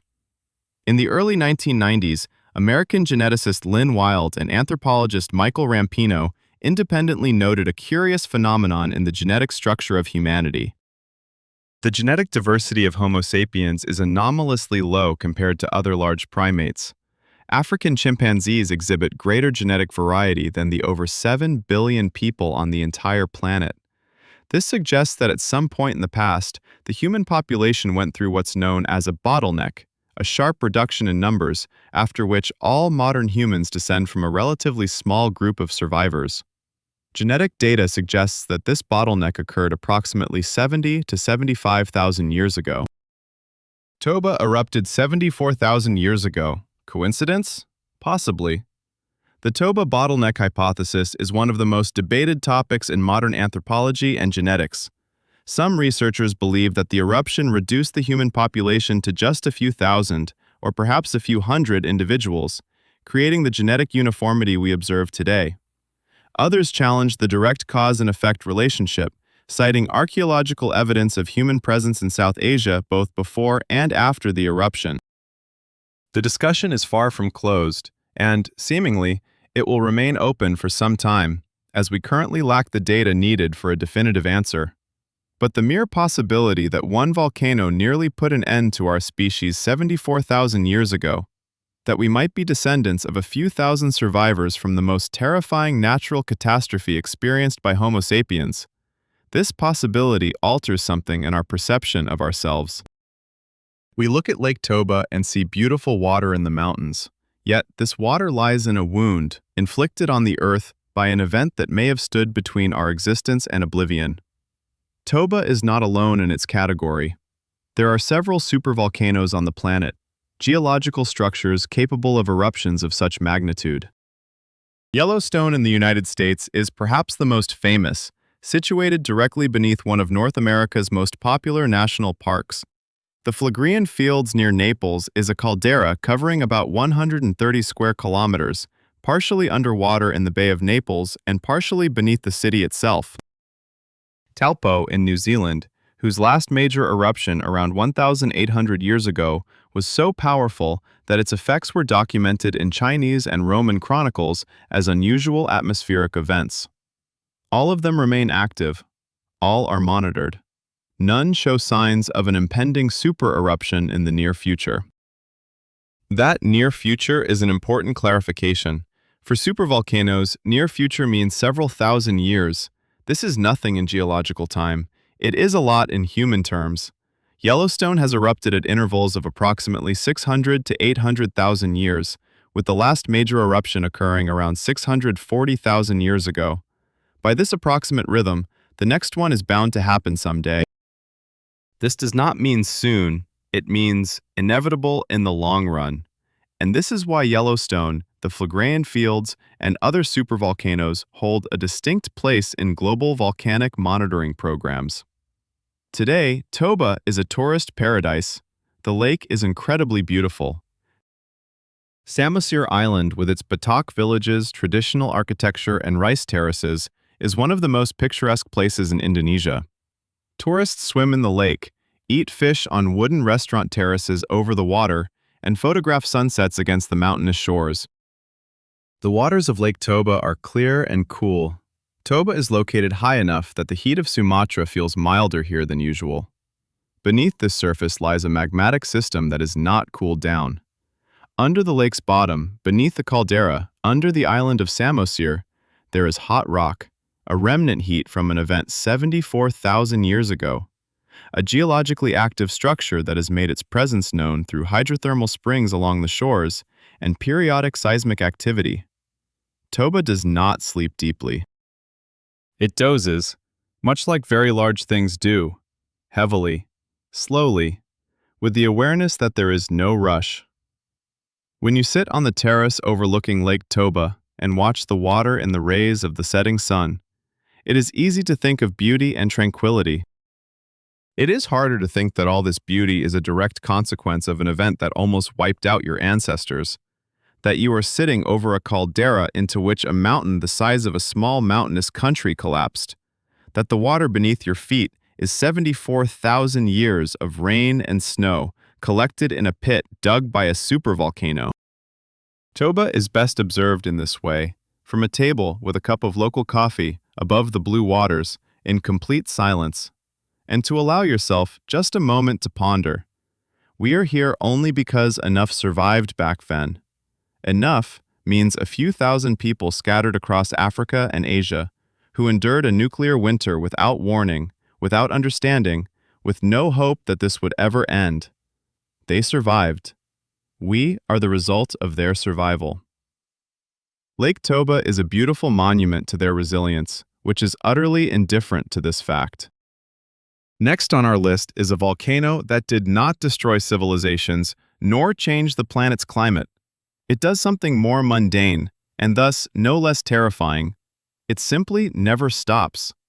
This is the most active volcano in the world, by the number of eruptions, by the continuity of activity, by the business-like methodicalness with which it produces lava 24 hours a day, 365 days a year, for decades on end. It is located in Hawaii, in a place that most people associate with honeymoons and umbrella cocktails, Kilauea, the hardest-working volcano on Earth. There are volcanoes that kill rarely, but with a loud bang. There are volcanoes that kill quietly and methodically. And then there is Kilauea, a volcano that works so continuously and for so long that the very word eruption loses its meaning in relation to it. An eruption implies a beginning and an end. Kilauea has neither. It simply flows, always.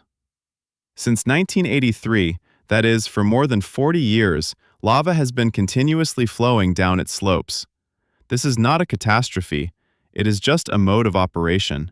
Hawaii is an archipelago that owes its existence entirely to volcanism. The islands did not arise as a result of tectonic plate collisions and are not part of a mountain range. They grew from the ocean floor above what is known as a hotspot, an abnormally hot section of the mantle where a magma plume rises through the Pacific plate and burns through it completely. The plate moves above the hotspot at a speed of about 9 centimeters per year, slowly, relentlessly, in a northwest direction. As it moves above the hotspot, a new volcano forms. Then the plate carries it away, causing it to gradually die out and settle, while the next one is born over the hotspot. The chain of Hawaiian Islands is essentially a geological trail of the Pacific Plate's movement. The farther northwest an island is, the older it is, and the lower its volcanoes. The Big Island of Hawaii is the youngest in the chain and the most volcanically active. It is literally growing right now. Every time the lava from Kilauea reaches the ocean and solidifies in the water, the island becomes a little larger. This slow, continuous process of land building is utterly indifferent to human schedules. The island creates itself.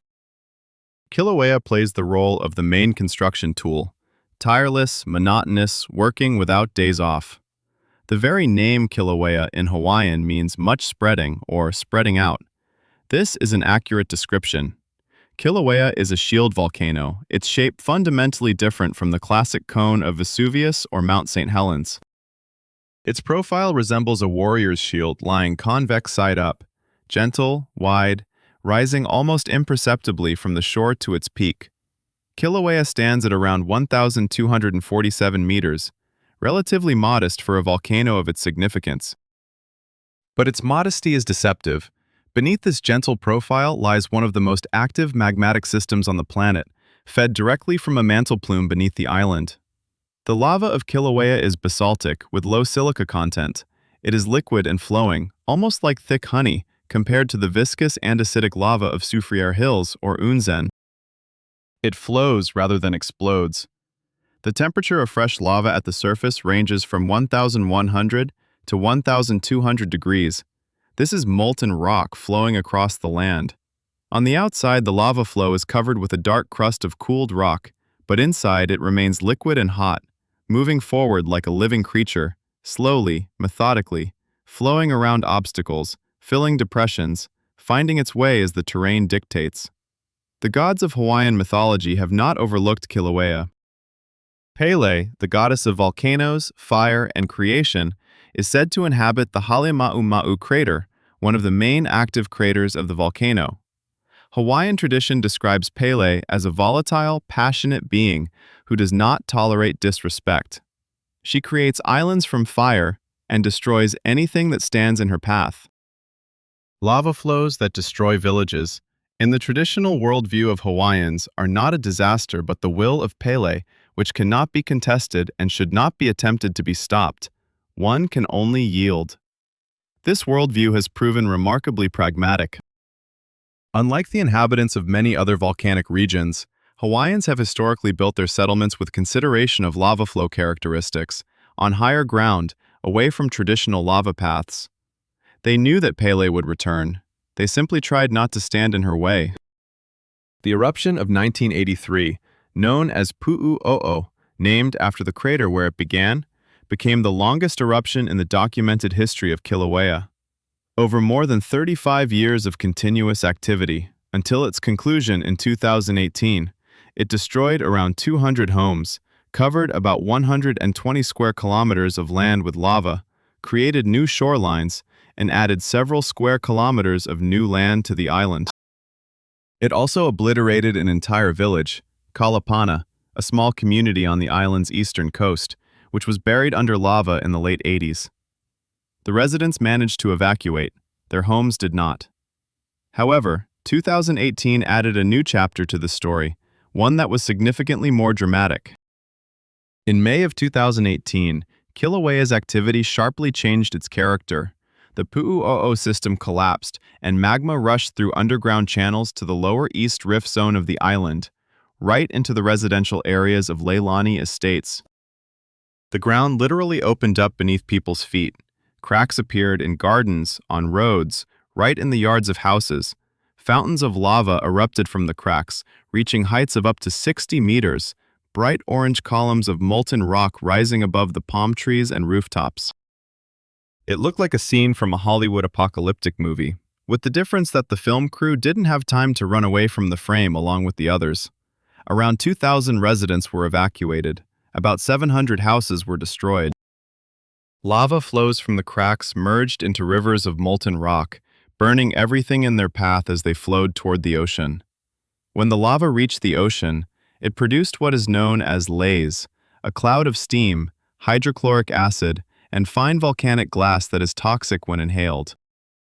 The coastline changed within days. Where there was water, solid ground appeared.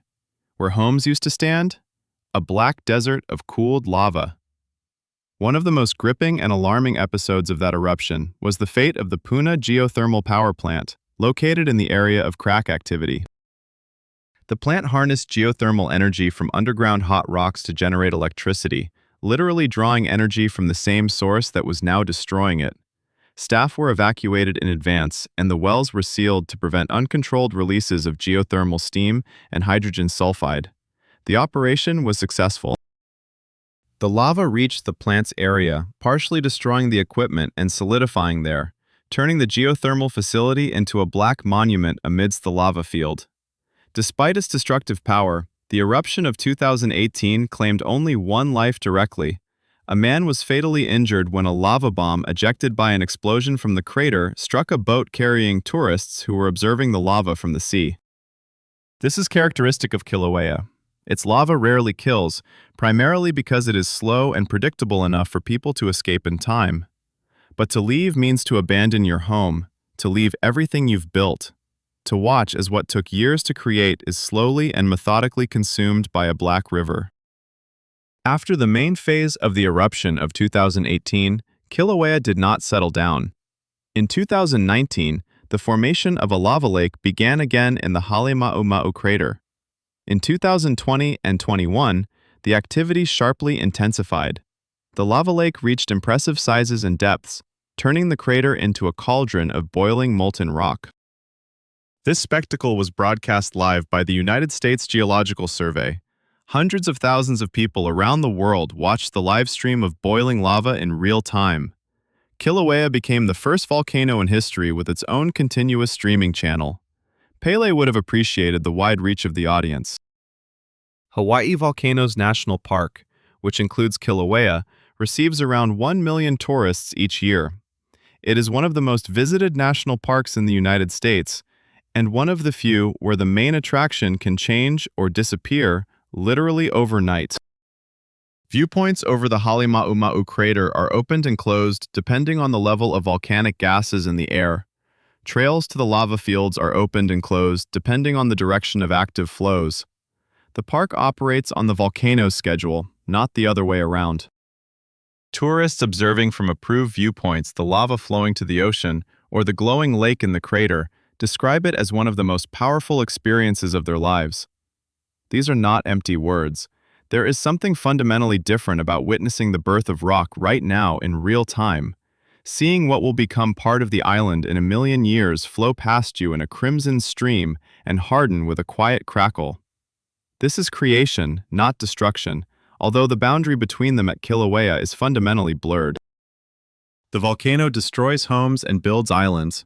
It buries lives beneath the lava and creates new soil on which, in a few centuries, a forest will grow. It is toxic to those who stand too close and beautiful for those who keep their distance. It doesn't get angry and doesn't care. It simply flows. Kilauea is best observed at night from an authorized viewpoint over the Halemaumau crater, when the dark sky above the island and the red glow below create the sensation that you are standing between two worlds, the one you live in and the one from which the land beneath your feet has come.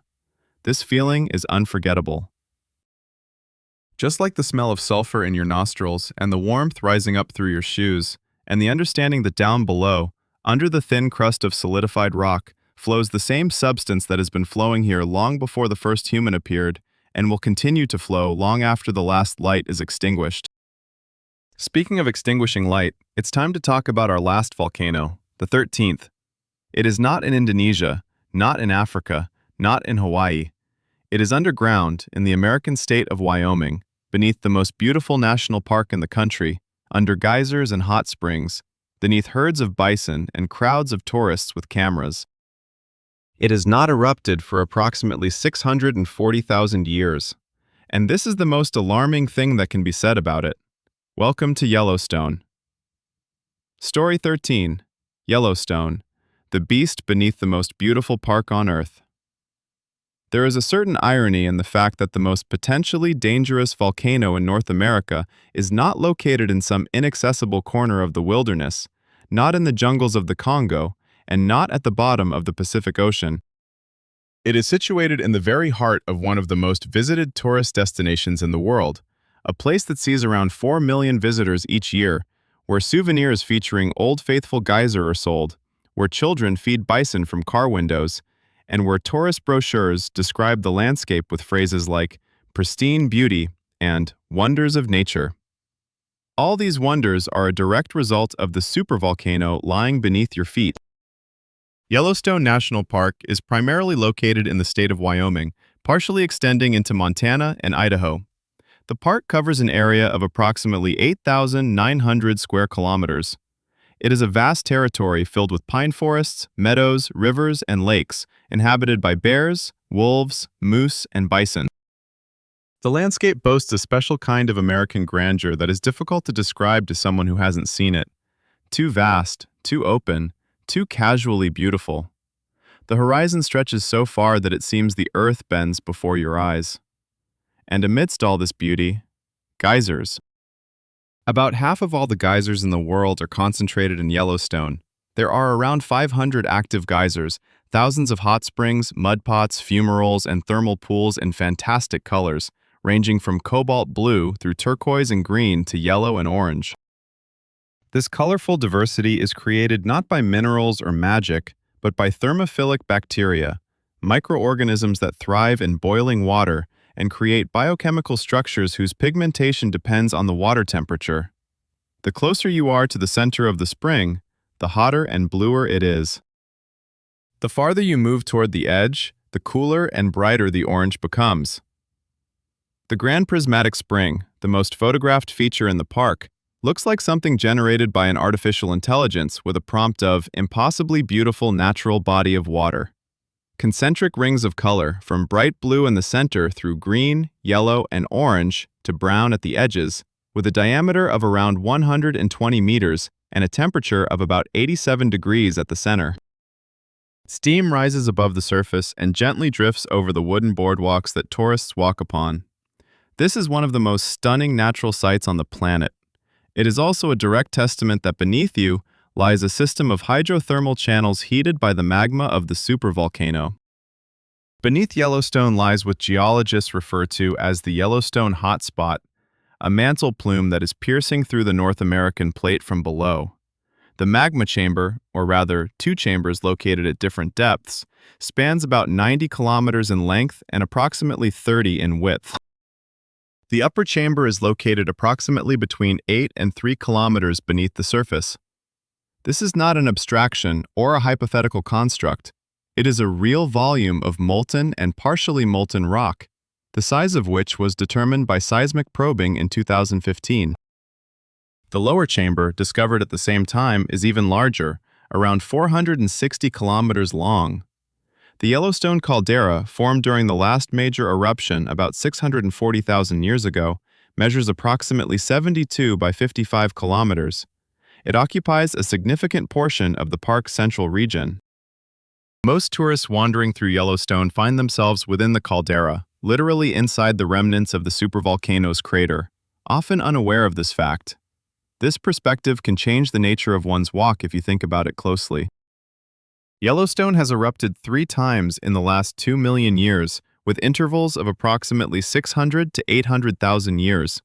The first major eruption occurred around 2,100,000 years ago, releasing about 2,500 cubic kilometers of material.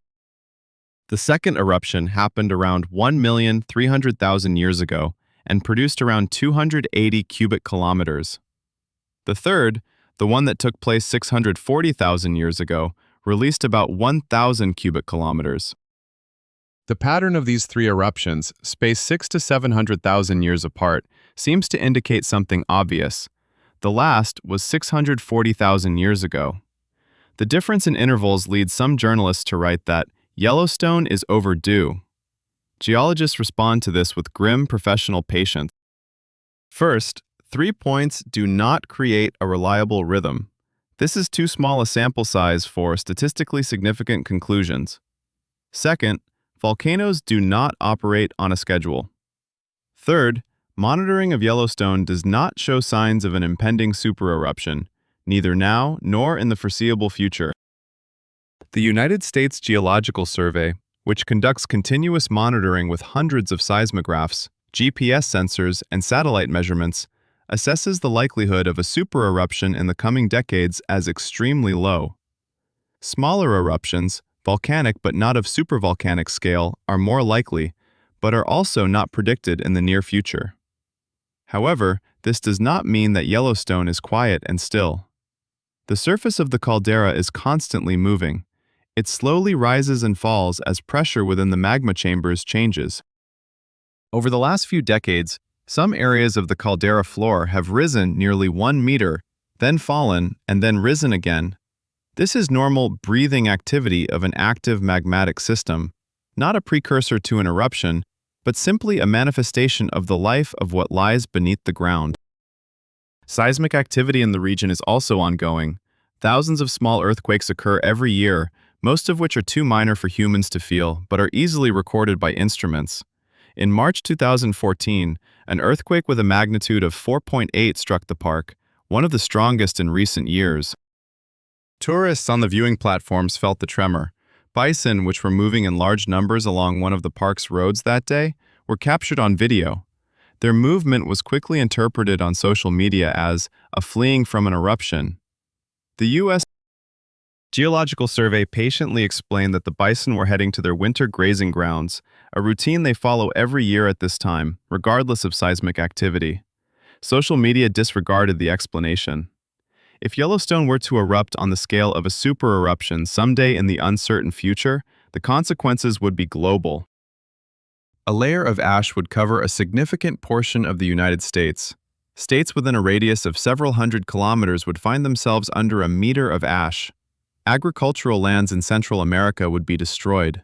Sulfuric acid aerosol in the atmosphere would lead to years of cooling, a volcanic winter similar to the Toba scenario, but with modern civilization instead of small groups of hunter-gatherers. Power supply, transportation, and energy systems would all be simultaneously impacted. This is one of the few scenarios of natural disasters that volcanologists and risk management experts label as civilization relevant, capable of fundamentally altering the structure of human society. The American government has developed response plans for various scenarios of Yellowstone's activation, ranging from small hydrothermal explosions to a full volcanic eruption. Evacuation plans for a supereruption do not officially exist, not because they haven't been considered, but because the scale of such an event makes traditional evacuation conceptually meaningless. Where would you evacuate several million people when ash would cover half the country? That is a question modern logistics cannot answer. But let's return to what is present now, because right now, Yellowstone is beautiful. Old Faithful, the oldest and most predictable geyser in the park, erupts approximately every 90 minutes to a height of 30 to 55 meters. It was named for this predictability. As far back as 1870, the park's first explorers noted its regularity and gave it a name. Since then, it has erupted almost unchanged, slightly less often due to earthquakes, a bit lower during certain seasons, but overall with the same reliability it had a century and a half ago. There is something both calming and unsettling about this reliability. The geyser erupts on schedule. Tourists gather on benches around it several minutes before the predicted time, like waiting for a concert, only the conductor is replaced by the pressure in the underground pipes of the hydrothermal system. Everyone watches. The geyser erupts. Everyone takes pictures. The steam disperses. Tourists head off for lunch. Beneath their feet lies a magma chamber that was last emptied 640,000 years ago. Parallel to the tourist life of Yellowstone Park, there is one of the most intensive volcanic monitoring programs in the world. A network of thousands of sensors detects every microtremor, every change in surface level, and every shift in the chemical composition of hydrothermal waters. Scientists at the Yellowstone Volcano Observatory publish weekly reports on activity, detailed, technical, written in a language that calms specialists and terrifies those who only read the headlines without delving into the text. Headlines about Yellowstone appear regularly and always focus on the same theme. Will Yellowstone awaken? Scientists warn of a threat. Supervolcano ready to erupt. Each time, geologists explain that no, it is not ready, that monitoring data does not indicate an imminent eruption, and that the uplift of the surface and seismic activity are within normal background ranges. Yet every time, their explanations receive 100 times fewer views than the initial alarming headline. Such is the nature of communication about volcanic risks, not just in the case of Yellowstone. People want to hear certainties, either it is dangerous or it is safe. Scientists can only offer probabilities, ranges, and caveats. The risk of a supereruption in the next 10,000 years is less than 1%. Sounds reassuring to those who can work with probabilities, and completely unsettling to those who only hear the word supereruption in that phrase. Here we find ourselves at the end of this tour, at the last volcano on the list, the most famous, the most monitored, and arguably the most illustrative. Yellowstone has not killed anyone in historical time. No Pompeiis, no Herculaneums, no 4 million victims of tsunamis. It simply exists. It breathes underground, raises and lowers its surface, drives hot water into geysers, and colors thermal pools with bacteria in every color of the rainbow. It is beautiful. It is accessible. It sells magnets in souvenir shops at the parking lot. And it is a supervolcano. And it has not erupted in 640,000 years. And beneath its surface lies a magma chamber the size of a small country. These facts do not contradict each other. They coexist at the same time, just as beauty and danger coexist at each of the 13 volcanoes in this guide. From Krakatoa to Yellowstone, from Pompeii to Leilani Estates, From the shores of Nyos to the bottom of the Egen crater, everywhere the same story. The Earth is beautiful, the Earth is alive, and the Earth does not plan to ask for permission. We have built a civilization on the surface of a planet that does not notice us. We have planted gardens on volcanic slopes because the soil there is fertile. We have constructed cities at the foot of cones because there is water, heat, and trade routes. We have named lakes good water without looking beneath the surface. We have looked at perfect cones and seen beauty instead of accumulated pressure. We have always done this, and apparently will continue to do so, because the alternative, living somewhere where the Earth is completely lifeless, is significantly more boring. Yellowstone is best experienced just like most people do, standing by Old Faithful a few minutes before it erupts, surrounded by several hundred others with their phones in hand, inhaling the scent of sulfur and steam, on a wooden path above the hot earth. The geyser erupts, everyone gasps, everyone takes photos. The steam dissipates into the blue Wyoming sky. Beneath you is a supervolcano. Above you is the bluest sky you have ever seen. Somewhere between these two facts lives humanity, has always lived, and will continue to live, carefree, beautiful, and utterly irreparable. The tour is over. All 13 volcanoes have been explored, from the Sunda Strait to Wyoming, from ancient Pompeii to modern Goma, from the quiet killer Nyos to the thunderous Krakatoa. If you made it to this line, congratulations, you have survived the most dangerous guidebook in the world. Watch the volcanoes from space. Drink coffee. The earth beneath you lives its own life, and amidst all the horror, it is absolutely and unbearably beautiful.